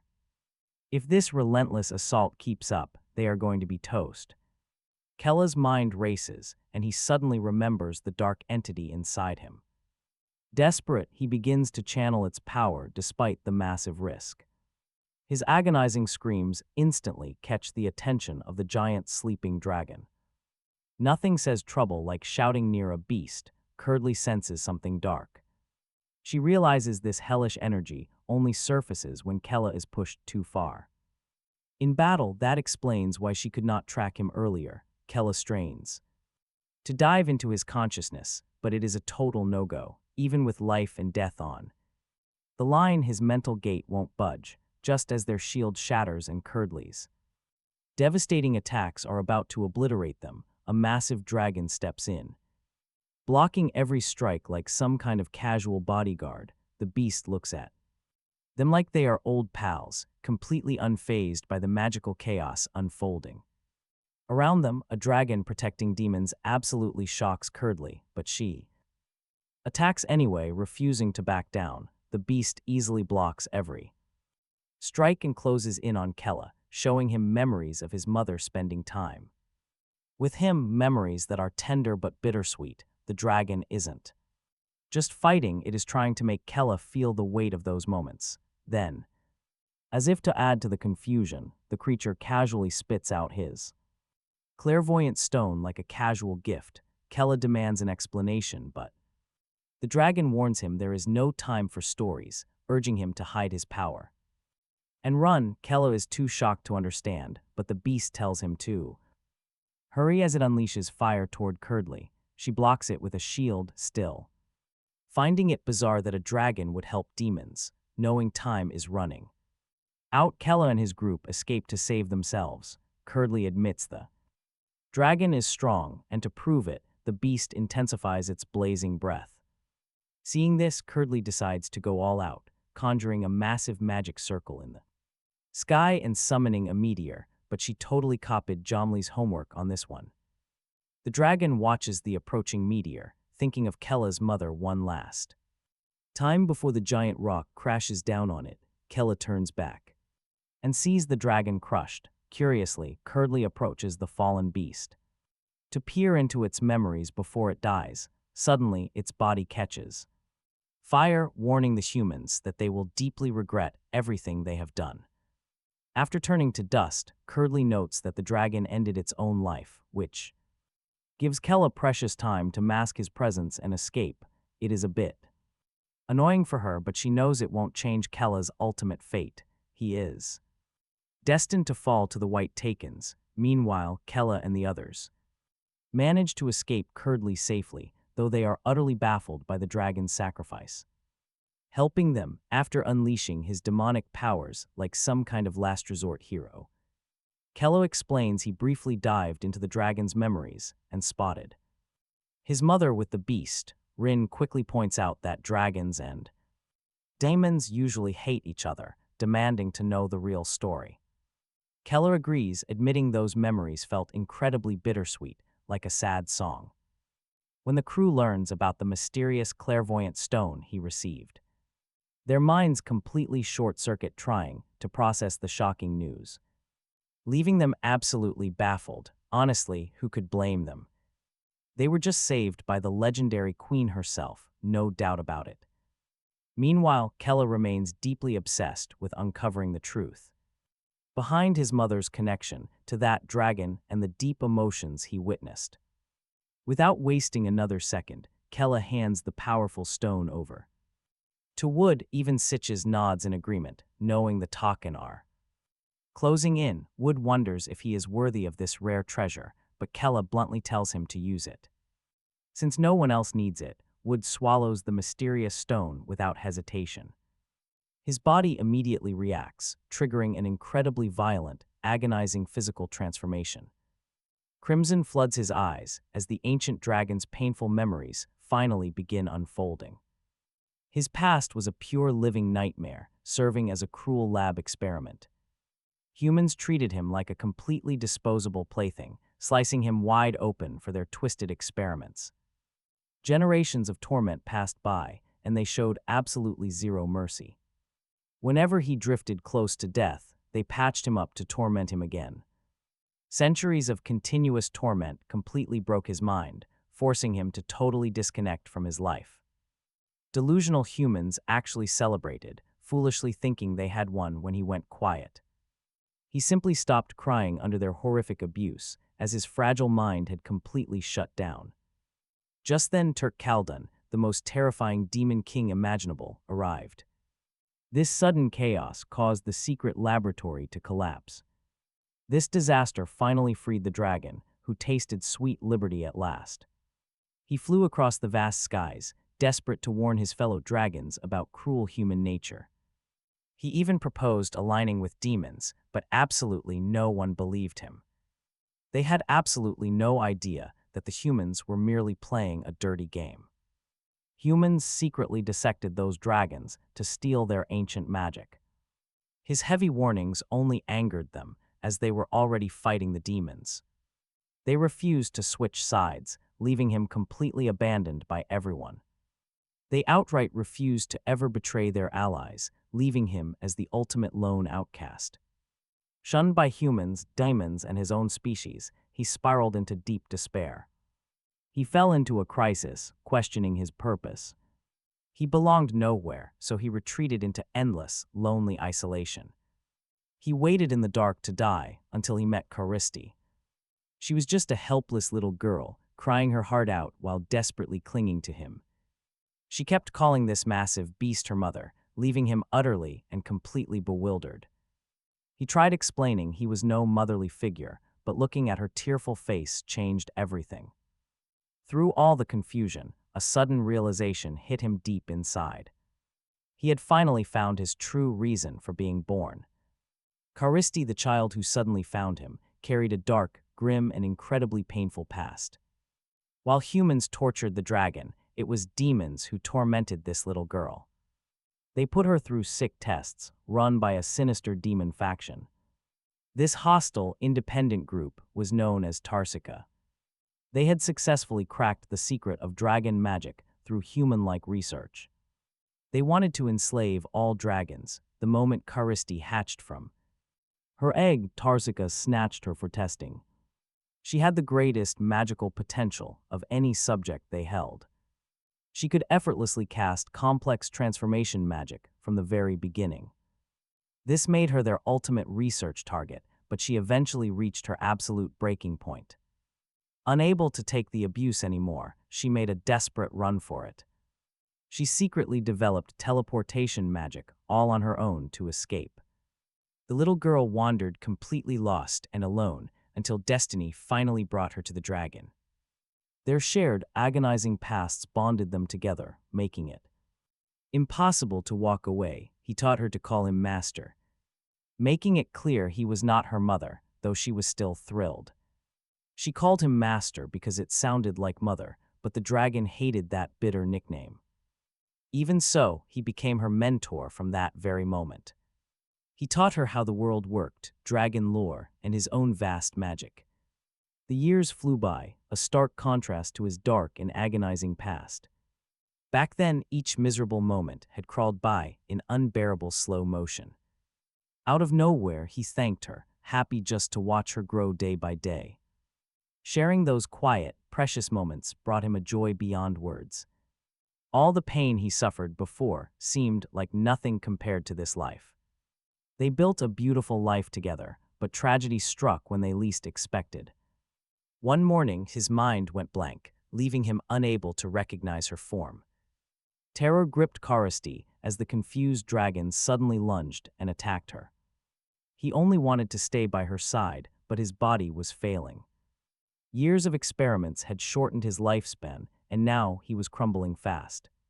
Her desperate screams finally snapped him back, bringing him to his senses. He sobbed and apologized, realizing he must leave before he forgot her completely. Leaving her side was the only option, even as she desperately called out. She sobbed and begged him to stay, but the dragon fled far away. He severed their precious bond, sacrificing everything to keep his beloved disciple safe. Alone, he prepared for the end, clinging to fading memories of Karisti. The poor dragon was trapped in an agonizing cycle of remembering and forgetting. His life was slipping away fast, then a strange energy reached him. Following that bittersweet warmth, he instinctively guided his broken body toward it. On his final day, he found the source, the absolute last piece of his memory. It was the one spark left of his cherished disciple and beloved daughter. He lunged forward with everything he had, but Karisti was not there. Instead, he found a completely different child, yet he shielded her anyway. Sensing she was Karisti's daughter, he glimpsed her memories in a sudden flash. He saw his beloved daughter, now a proud mother, holding her own baby. Determined to protect her legacy, he fought to his absolute limit for her. It was his final thank you to Karisti for giving his last days meaning. Seeing her child brought a bittersweet comfort to his final, turbulent moments. Back in the present, Wood breaks down, collapsing to his knees as tears flow. Honestly, who can blame him? The dragon's painful memories are transferring to him. The visions slip away as he clings to them, but he knows the dragon died happy. Kella stands frozen in shock, realizing the beast was actually killed by Curdly. Sriti doesn't hold back at all, instantly chewing Wood out for crying. He is sobbing over these visions, yet he still can't remember a single thing. Trapped in a pity spiral, Wood apologizes, saying these powers take time. Awakenings are never instant, but before he can sink any deeper into his funk, Rin hits him with a harsh wake-up call, shaking him right out of it. Kella decides to give Wood some space, suggesting they find a safer place. They need a sanctuary where they can learn to actually defend themselves. Esriel's unrolls a map, marking demon lands in red and human lands in blue. Right now, they are camped directly on the dangerous border between both territories. Kella decides to head south, but Rin raises an eyebrow in total confusion. They avoid diving deeper into demon territory. Kella lays it out. Hell must have had a grand plan sending him there. Meeting Esriel was part of it, but Hell likely predicted the ultimate outcome. He knew that once he fell, humans would launch a massive invasion. Esriel confirms this grim reality. With Hell dead, humanity is ready to strike. The human armies waste absolutely no time, launching a campaign of total extermination against the demon. Rin's hope flares up as she suggests uniting the scattered demons under Kella, but he instantly drops a harsh truth bomb. He's known as the cowardly son who abandoned them, meaning the odds of any demon actually following his lead are basically zero. Rin turns her desperate eyes toward Esriel's, but she immediately shuts that down. There is no paternity test to prove she is indeed the Demon King's daughter, and the demons still remember her shady deeds from her old talking days. Out of nowhere, Kella announces they must build a dungeon as their base, a place to rack up achievements that will convince the other demons to finally support his cause.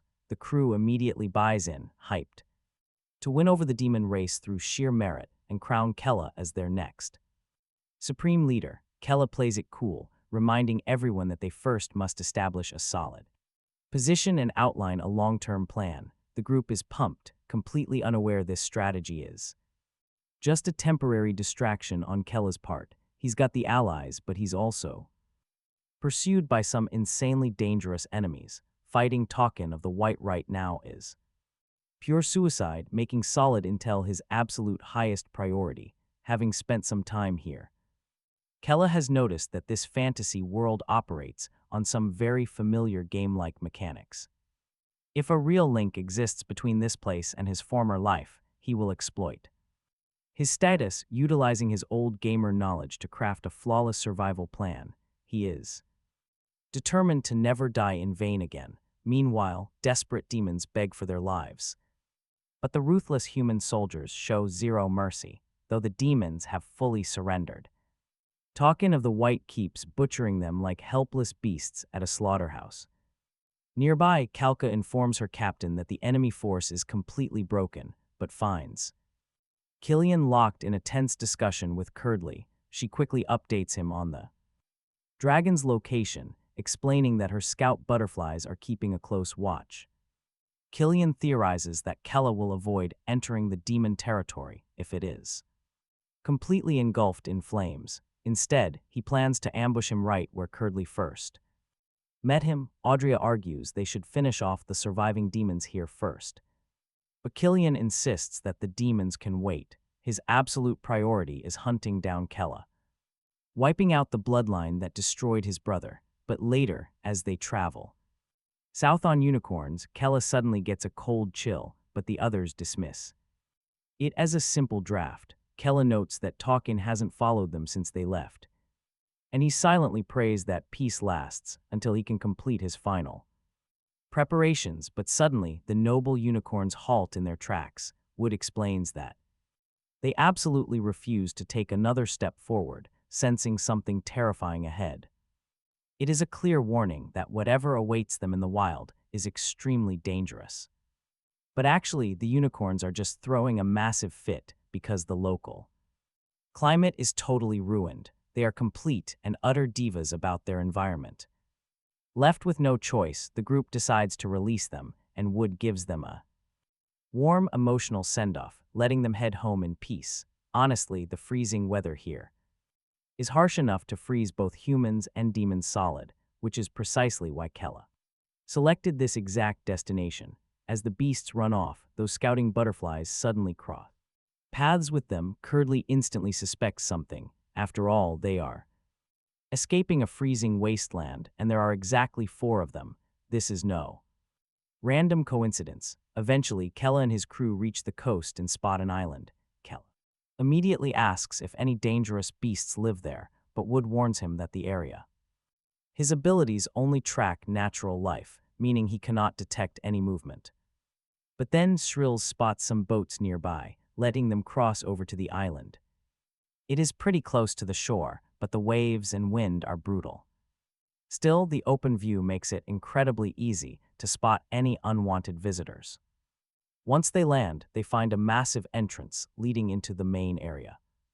Kella asks Shrills to cast an illusion spell, successfully hiding the giant gateway. Deciding to scout ahead, they reach a split path where Kella questions Wood. The long-range X-ray specialist quickly scans the area, confirming the layout. Both paths lead to individual rooms, ending at a massive hall with one exit. Because of this, Kella suggests they divide their forces to check both ways. Shrills immediately tries to partner with Kella, but Rin quickly drags him off. She claims their strongest fighters need to separate in case of sudden danger. Shrills reluctantly agrees, teaming up with Wood as they head down their path. Walking through the dark, they notice glowing magic stones lighting the corridor. These combine ice and light magic, glowing so brightly only a master could make them. While examining them, Shrills suddenly drops a massive truth bomb on her partner. She admits she does not trust Wood at all, only helping because Kella insisted. Making new friends is not her style, sparking a very heavy, silent tension. Wood breaks the silence, telling her to treat him like a servant instead. His incredibly blunt attitude catches her off guard, leaving her temporarily speechless.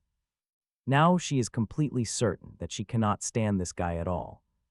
Meanwhile, Rin acts like the ultimate assistant, shielding Kella from every minor inconvenience. She clears away rocks and tiny twigs, leaving Kella quite confused by her energy.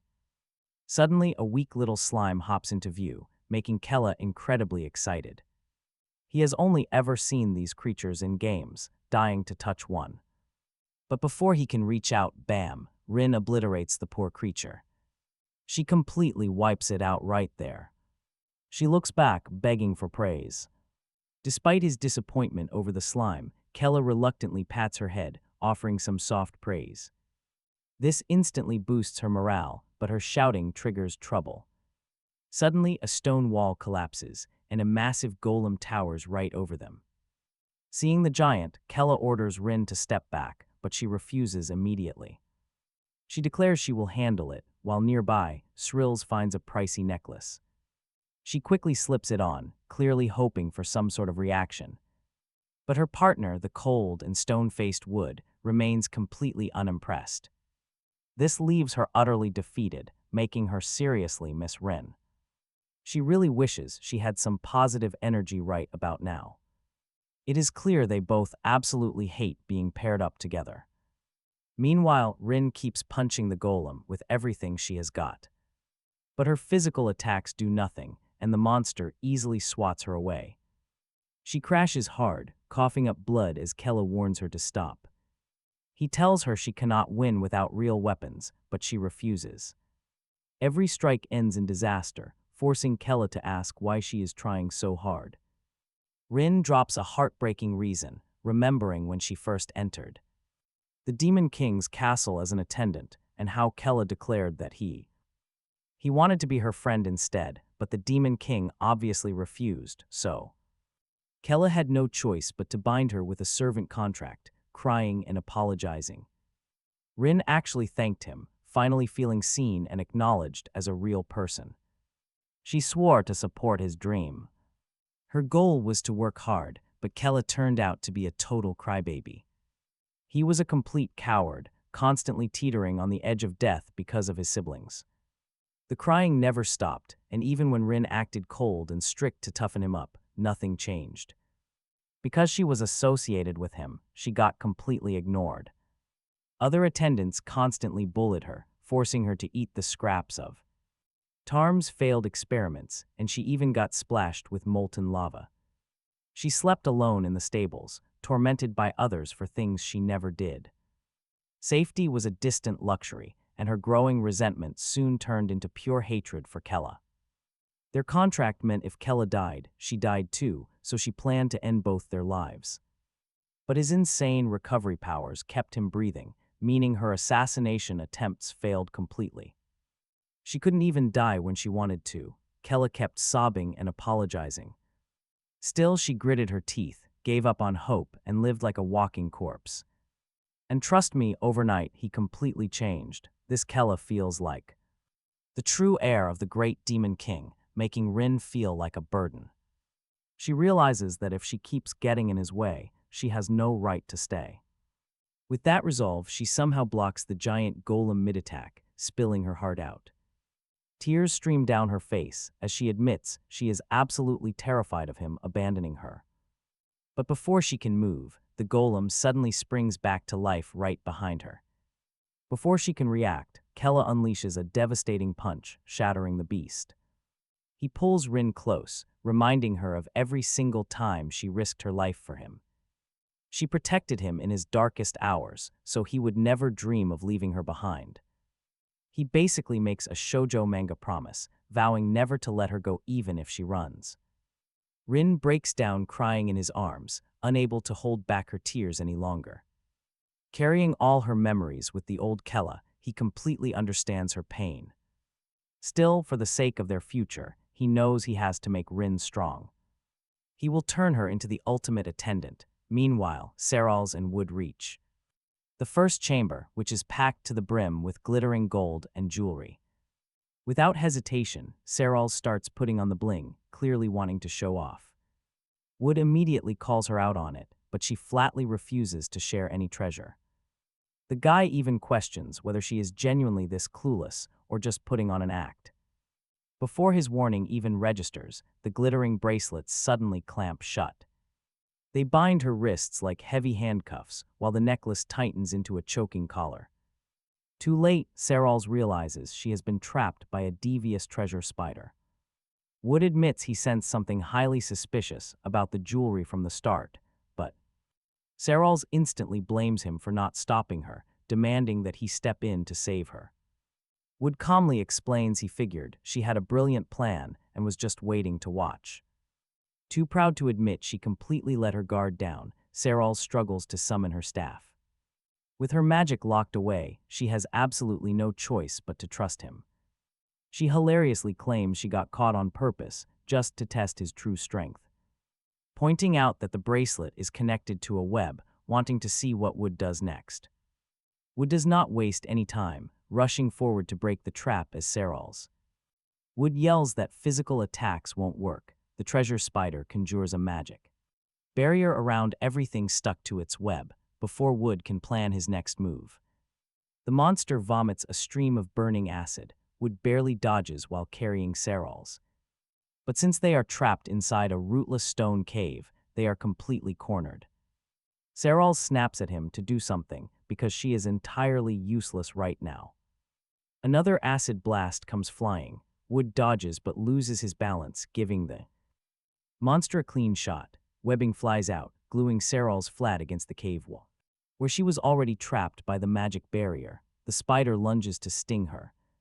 And Serals prepares for the worst, but Wood leaps right in as a meat shield. Taking the brutal blow, he knows that if Serals gets free, she can end this. So Wood grabs the spider's fang buried in his flesh, slicing it off with his dagger. He uses the severed, poison-coated fang to shatter the magic barrier binding Serals. Enraged, the spider aggressively turns all its wrath onto Wood. Serals panics for him. But the kid just smiles and tells her it is her turn. Serals summons her staff. Absolutely furious that a mere bug dared to cross her. Her purple flame spell incinerates the beast, shattering the collar and freeing her. She finds Wood kneeling in pain, demanding how he shattered the magic binding. Wood simply gasps that the spider's own body parts would bypass its magic. Serals argues that a single mistake could have killed him, but Wood just shrugs it off. He does not care about dying as long as he completes her orders. His reckless attitude takes Serals right back to her own brutal childhood training years. She used to pull the exact same crazy stunts just to win her matches.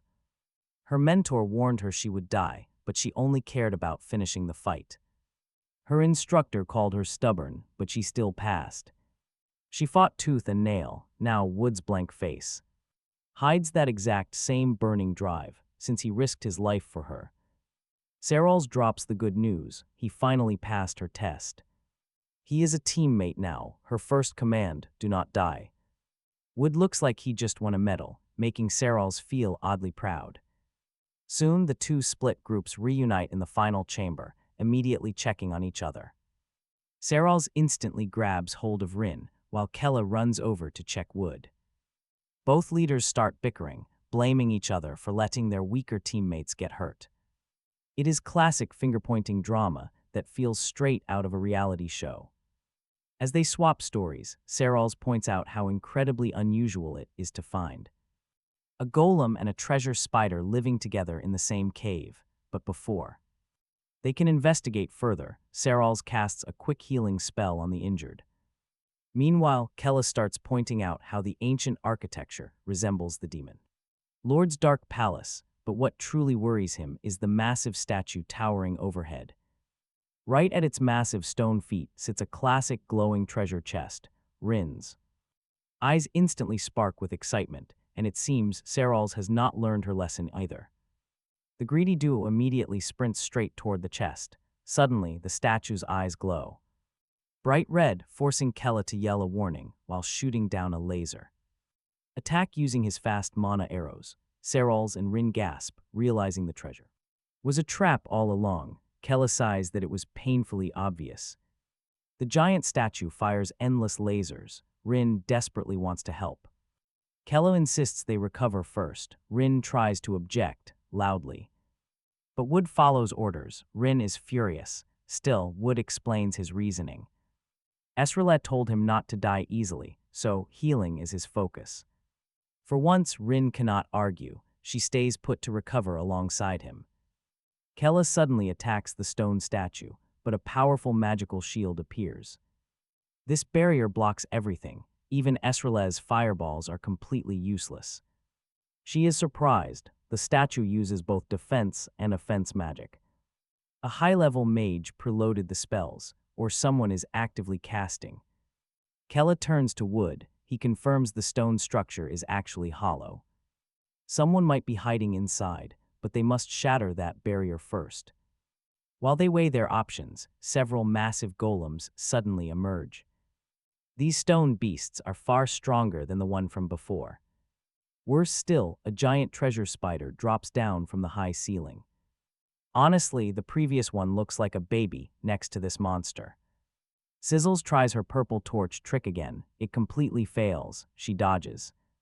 She wishes they were outside to wipe them out with magic. She looks to Kella for ideas. Kella could end this easily. But unleashing Hell's mana would reveal their exact location to the enemy. The token of the white would find them. Just as he wonders what to do, Kella notices something very strange. The statue's magic abruptly stopped the second the monsters just appeared. Alarm bells ring. Sizzles has a wild theory about this. Perhaps the statue's magic is actually the one controlling these aggressive beasts. They only started showing up right after they talked about smashing it. Now their priority is obvious. Get ready, because Kella is about to move. He asks Sizzles to buy him some time, and she immediately delivers. She hurls a massive fireball, lighting up the entire room. With the barrier down, Kella charges forward with absolutely insane speed. He lands a devastating punch, shattering the stone to pieces. But wait, Sizzles suddenly notices Kella has vanished right inside the ruins. Suddenly, the golems charge at her. Absolutely no room to breathe. The giant spider moves too, heading straight for the ruins. Before anyone can react, the golems rush toward the injured. Rin is ready to fight, but Sizzles strictly forbids them from joining. She conjures a protective barrier around the wounded. This leaves everything to Kella, who has to handle things solo. Inside, Kella spots the control core hanging above him. Before he can destroy it, the giant spider traps him in thick webbing. Kella curses, why did this beast have to show up now? Suddenly, he hears Sizzles screaming. They cannot hold out much longer. All the pressure is on Kella now. That giant spider is gearing up for its next attack, and he wonders if it is time to unleash hellish power. Suddenly, the dark inner entity starts scolding Kella. The entity mocks him for easily losing to these pathetic monsters. But Kella snaps back, demandingly asking why this voice only shows up when he is losing. The voice silences him, advising him to activate Vassal. It explains that despite his weakness, he can easily control monsters of this low level. Kella wonders if this is just another master-servant contract, like his bond with Rin. Instead of a straight answer, the entity gives him a harsh lecture. It reveals that Kella carries the royal blood of the legendary Demon King. Vassal is an inherited skill that passes down through his family line. It only activates when his desire becomes strong enough. The voice demands that he unleash the inner greed of his blood. Do that and any lesser beast will submit to him. Talk about an insane upgrade. Kella finally unlocks the Vassal ability. He stares directly into the spider's soul, repeatedly chanting his command. He demands the beast obey, and the giant spider completely freezes. Kella feels a row of empty Vassal slots appearing inside his mind. Instinctively, he knows the treasure spider now belongs to him. This changes the entire battle. Meanwhile, the golems keep smashing the defensive. Shield like crazy. Terrified, Subbies screams at Kella to step in and help them. Kella tells her to hang on for just a few seconds. He leaps onto his new spider and rides it straight up the giant statue. Launching himself into the air, he makes a perfect jump toward the dungeon boss. He uses his Vassal skill to seize control of the dungeon master. Instantly, the giant golems freeze, leaving Rin and Esriel's completely dumbfounded. Wood points in disbelief at Kella, who is casually riding his giant spider. He is holding a tiny slime. Turns out this little guy is the actual owner of the dungeon, masking its power with superior magic. Kella is absolutely thrilled to finally hold a cute slime. Meanwhile, Esriel's is super confused, never having heard of a skill like Vassal. Well, she is not part of the Demon King's family tree. Rin, however, finally connects the dots on how Kella controls these demonic monsters. Kella smugly points out that building their own dungeon will be incredibly easy now. He has the original master, then he names the slime Stone, which instantly makes Rin incredibly jealous of their close bond. Esriel's demands a turn with the Vassal skill too, but Kella shuts her down. He explains it is not something he can just share. Wood wonders how a simple slime got evolved to a superior rank. Rin suggests the dungeon creators probably abandoned this place ages ago, looking at how ruined everything looks. Esriel's chimes in with a darker theory, guessing they were all wiped out by humans. Kella feels a bit bad for the lonely little slime and feels pretty proud to protect it. His pet. But he cannot stop wondering about that strange voice inside his mind. His subconscious, that mysterious voice, was likely the one who saved his skin this time around. He tries to concentrate hard to contact that voice again, but only looks like a total dork. Imagine a guy trying to think deeply while staring blankly at a squishy slime, so he just bails. He drops the heavy thinking and focuses on dungeon building, now with stone. Serving as his loyal vassal, Kella commands both the slime and all of Stone's monsters. They need to hide from the Talkin', so they set up some serious defenses. Scouts circle the area, while baby spiders guard the entrance. Golems are split to cover the forks, while the giant mother spiders hold the rear. They are holding down the main hallway like absolute pros. Then comes gear-up time.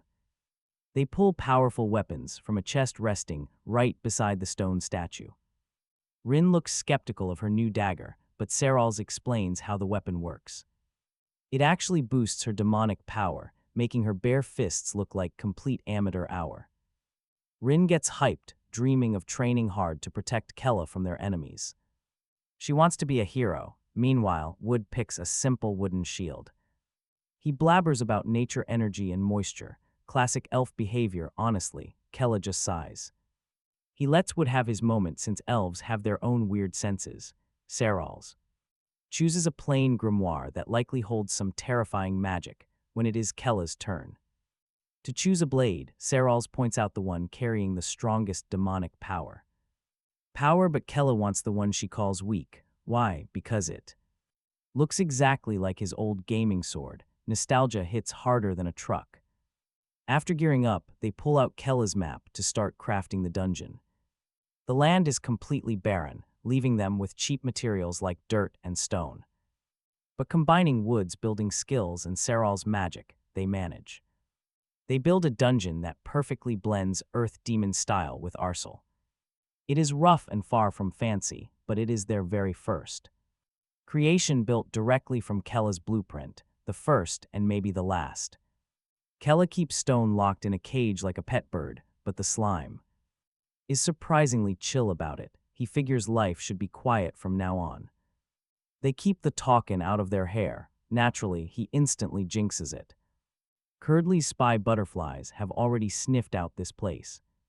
Talk about bad luck. Meanwhile, back in the ruined city of Arcel, normal mages are sweating blood and tears to rebuild from the ruins. Yet the greedy higher-ups sit pretty, busy plotting their own schemes. Court mage Hayden, who clearly has a massive ego, throws serious shade at Arcel's leader, mocking him for letting a simple coward humiliate them. He calls it incredibly embarrassing and barks out a sudden order.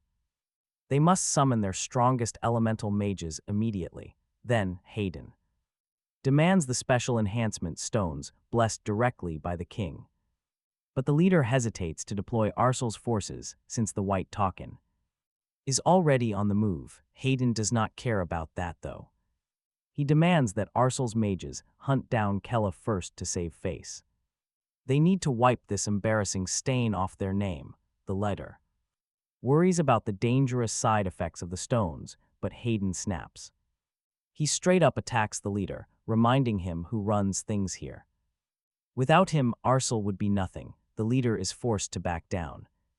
Hayden carries on, complaining that they need a solid excuse to keep receiving funding from the king. Long story short, they must summon the Penta-Elemental mages immediately. No excuses allowed. Walking out of the building, Hayden is secretly terrified that Kella is history once the talking of White tracks him down, but he is absolutely dead set on finding Kella first because losing this race would completely ruin his perfect track record. Suddenly, a mysterious hooded figure approaches, asking if Hayden wants to locate Kella. This stranger claims he has a reliable way to hunt Kella down, immediately grabbing Hayden's attention.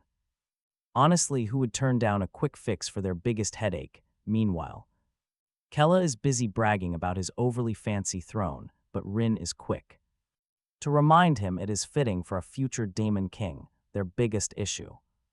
They are forced to eat fish for every single meal, testing even Kale's patience. Rin is itching to go hunting further out, but with talk and breathing down their necks, it is a suicide mission.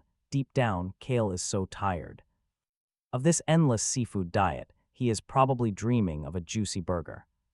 Wood, reading the room like a boss, decides to upgrade their current food situation by hunting some actual meat. During his training session, he realizes he can use his wooden shield to hack into surrounding plants, sending roots deep underground to find animals. It is basically subterranean fishing, but they must keep a low profile and play the waiting game. Hours slowly crawl by, 2, then 4 with absolutely nothing. By the 6th hour, Rin is losing her mind, but Wood casually yanks a giant mole out of the earth, surprisingly, even Shrill is thoroughly impressed, leaving Wood blushing like an embarrassed rookie. Kale openly questions if this creature is edible or if they are going to feast on a weird dirt monster. Rin, refusing to be outdone, goes full chef mode and promises to cook up a masterpiece. However, things take A sharp turn, she boasted too early, and the animal's skin is unbelievably tough. She can't even cut it. She wants to beg Kale, but can already picture his disappointed, judging stare. Panicking, she suddenly remembers her pair of daggers which can concentrate her mana into a single pinpoint. Sounds like a solid plan. Right at first, she channels her energy perfectly, but things quickly spiral. Out of control, her power spreads like wildfire, drawing in way more ambient energy than she can handle. She cannot let go without losing control, but if she holds on, her magical reserves will completely burn out and crash. Talk about a total disaster. Rin is in serious trouble now. Meanwhile, Shrill is buried deep in her magical book, trying to decode its contents, but it is like reading messy toddler scribbles mixed with ancient gibberish. Simple spells are scattered everywhere, alongside completely unfamiliar words she cannot even determine the actual skill level of the original author. Flipping through the pages, a strange entry catches her eye, but before she can read further, Rin's terrified scream pierces the quiet air, instantly grabbing everyone's attention. Wood immediately wants to investigate the commotion, but Shrill tells him to let Rin handle her own problems. After all, she is only cooking, not starting a natural disaster. Kale, sensing that Rin is in genuine trouble, decides to check on her. Rin is completely stuck, but suddenly remembers her old lessons. Rin went through classes with Kella, memorizing everything just to help him. She wanted Kella to catch up, particularly during that class all about controlling his weapon daggers. The instructor went full geek mode, discussing how to grasp weapons. To command a magical weapon, a mage must fully understand its core and wield mana perfectly. They must manifest magic in the exact shape of the blades themselves. With proper focus, a talented magician can even create massive, powerful constructs. Right now, Rin channels her mana directly into the physical shape of her own deadly daggers. Her fierce desire to protect Kella drives her. Whispering Kella's name is enough to give her a sudden power boost. With that motivation, she pierces right through the mole's tough skin. The daggers stop draining her magic, leaving a stable aura around them. For once, she feels the sweet satisfaction of making those magical daggers feel completely her own. Outside the cave, Kella is growing very impatient. He thinks Rin is taking forever, but Cyril quickly blocks his path. Moments later, Rin finally emerges, triumphantly holding massive chunks of meat like a victorious grand prize. Kella asks about all the screaming, but Rin plays it cool. Wood points out she is sweating bullets, but she acts normal. Even Stoker admits that Rin finished the task much faster than expected. Rin is stunned, but Stoker reveals a shocking detail from the ancient grimoire. Underground, these moles have practically indestructible skin. Only powerful swordsmen with elite sword energy can slice right through them. Rin is completely mind-blown, but Wood offers her a very genuine compliment. Even Kella props her up, eagerly promising that he will thoroughly enjoy this delicious fresh meal. Rin's heart races because Kella is finally giving her some actual, very real recognition now. She is dead set on keeping this momentum to stay by him. While watching Rin's rapid growth, Cyril suddenly realizes that she is the actual weak link. During their tight dungeon battles, she has been completely useless to the rest of them. Blaming the narrow hallways for restricting her spells feels like a cop-out. She knows she must master high-impact magic that really packs a punch in any situation. Deep in the dungeon, Cyril slowly strips off her extra gear.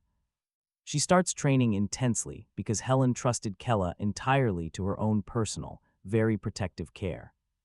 So far, Kella has always been the one helping her instead of the other way around. If the formidable Curdley shows up now, she will be absolute toast. She sets her sights on quickly reaching the 4th circle of magic to stand a chance. Knowing Curdley is at the 6th circle, she pulls out a highly powerful demonic earth stone. She is ready to sacrifice her own lifespan to protect Kella. Then things get wild as the grimoire begins flipping its pages on its own accord. The book reacts to her magic, and the gibberish words suddenly start to make perfect sense. Ancient runes burst out with physical force, slamming directly into Cyril. It behaves as though it holds a deep grudge against her. The manual transforms from a dusty old book into a spiteful beast seeking a personal vendetta. Suddenly, Cyril stands in a pool of dark crimson liquid, completely clueless about her new surroundings. A dark demon appears, welcoming her as the next chosen successor. Cyril immediately questions this gothic creature, asking if it was formerly a follower of Hell Caldoon. Instead of answering, the sassy demon girl simply smirks and brushes her off with pure attitude.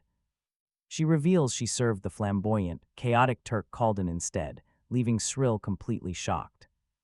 Since he is basically her grandfather, she is left scratching her head. She cannot understand why fate is playing such a bizarre game, while the goth demon begins, spouting some overly deep philosophy about destiny, but Cyril completely ignores it. Instead, she demands to know the real history behind whoever actually created this entire dungeon. The demon boasts of wandering the world and leaving ominous marks everywhere. They did this to guide future generations, and Cyril finally connects the dots. This whole setup was never just a matter of pure luck. She immediately begs the demon to join forces, but the creature quickly kills her hope with a massive bombshell. She is merely a spell triggered under strict conditions, only meant to offer minimal guidance. Cyril grits her teeth and bears it, immediately asking for the secret to success. She needs to conquer the fourth circle, but the demon warns it depends on the person. Her specific method is pure torture, a brutal gauntlet of agonizing pain. Cyril confidently claims she has the stomach for it, but the demon quickly warns her about it. A single failure means instant death. Cyril thinks of Helen and Kella, knowing she is only alive to protect him, so she willingly welcomes any agony that grants power. Sensing her absolutely unyielding resolve, the demon begins dismantling the magic Cyril previously mastered. Rebuilding everything from scratch, Cyril feels agonizing pain. Yet she stubbornly refuses to break for the sake of her ultimate goal. The demon simply watches, waiting to see how long Cyril can endure before finally breaking. Meanwhile, Kella has a terrible premonition since Cyril seemed off earlier, prompting his search for her. Suddenly, he stumbles upon a massive bubble containing a heavily bleeding and broken Cyril inside, and immediately tries to slash it open, but the powerful barrier completely resists his frantic efforts, while Kella screams her name, but she remains frozen. She is trapped in an agonizing trance, while the White Squad Knights arrive right where the unicorn previously left Kella and his close companions as Curdley's scout. Reports that there are a staggering 427 distinct islands nearby. Killian is absolutely thrilled Kella traveled this far, since it allows him to flex his magic to scan all the islands at once, lighting up the entire sky. Like a massive fireworks display, leaving even his own allies completely stunned by the sight. Yet Killian remains cold as ice, ordering his forces to locate Kella. Meanwhile, Kella keeps desperately striking the bubble, but his efforts are entirely useless. He watches. Cyril is bleeding inside, but a sudden, heavy tremor stops him in his tracks. A bizarre, low sound echoes across the land, leaving him wondering if this is an earthquake. He prepares for another disaster, first focusing entirely on the strange noise. However, his scouting demonic birds spot Killian unleashing absolute chaos, and immediately notify Stone the Slime, who begins beeping frantically like an incredibly panicked warning device. Alarmed to grab Kella's attention, warning him that some major threat is approaching. Intruders clad in white are close by, immediately putting Kella on high alert. He realizes the White Squad is here, and fears Cyril has been completely captured by them. Of Curdley's powerful spells, prompting him to find his allies without wasting a moment. Kella urges Rin and Wood to quickly take shelter inside the bunker. The White Squad is extremely close, but the brave duo prepares to rescue Cyril first. Kella quickly explains that she is already trapped by Curdley's magic while they run. Reaching the shelter, Stone joins their group, and the four quickly seal themselves completely inside. Jump inside to stay safe. Kella whispers an apology to Cyril's, feeling guilty for not doing more, using his magic to seal up the bunker. Entrance, meanwhile, Killian lands on the neighboring island like some sort of self-proclaimed hero of chaos, but the foul magical stench instantly makes him cover his nose. Meanwhile, a transmission warns Kella about a white-haired man. A swordsman has appeared at the dungeon entrance, and Ryan immediately realizes the danger. Killian is right on their tail, and Kella knows they are in absolute trouble. Especially if Killian sees through the illusion they used to block the entrance. Naturally, the incredibly powerful Killian sees through their trick. On his very first try, and he prepares to destroy the place with his sword. To reach Kella, but he stops, knowing that blowing up the dungeon would expose them. This would alert others. He is also strangely petty about sharing his prey, refusing to let even his companions get involved, especially the manic deed. So he steps inside, completely determined to finish everyone himself. Stone alerts Kella of the intrusion, prompting Kella to summon every monster. The creatures scramble to block Killian's path, mounting a desperate defense. A horde of golems and treasure spiders approaches, but Killian cuts them down. With a single stroke, Kella panics, realizing his enemy is incredibly strong.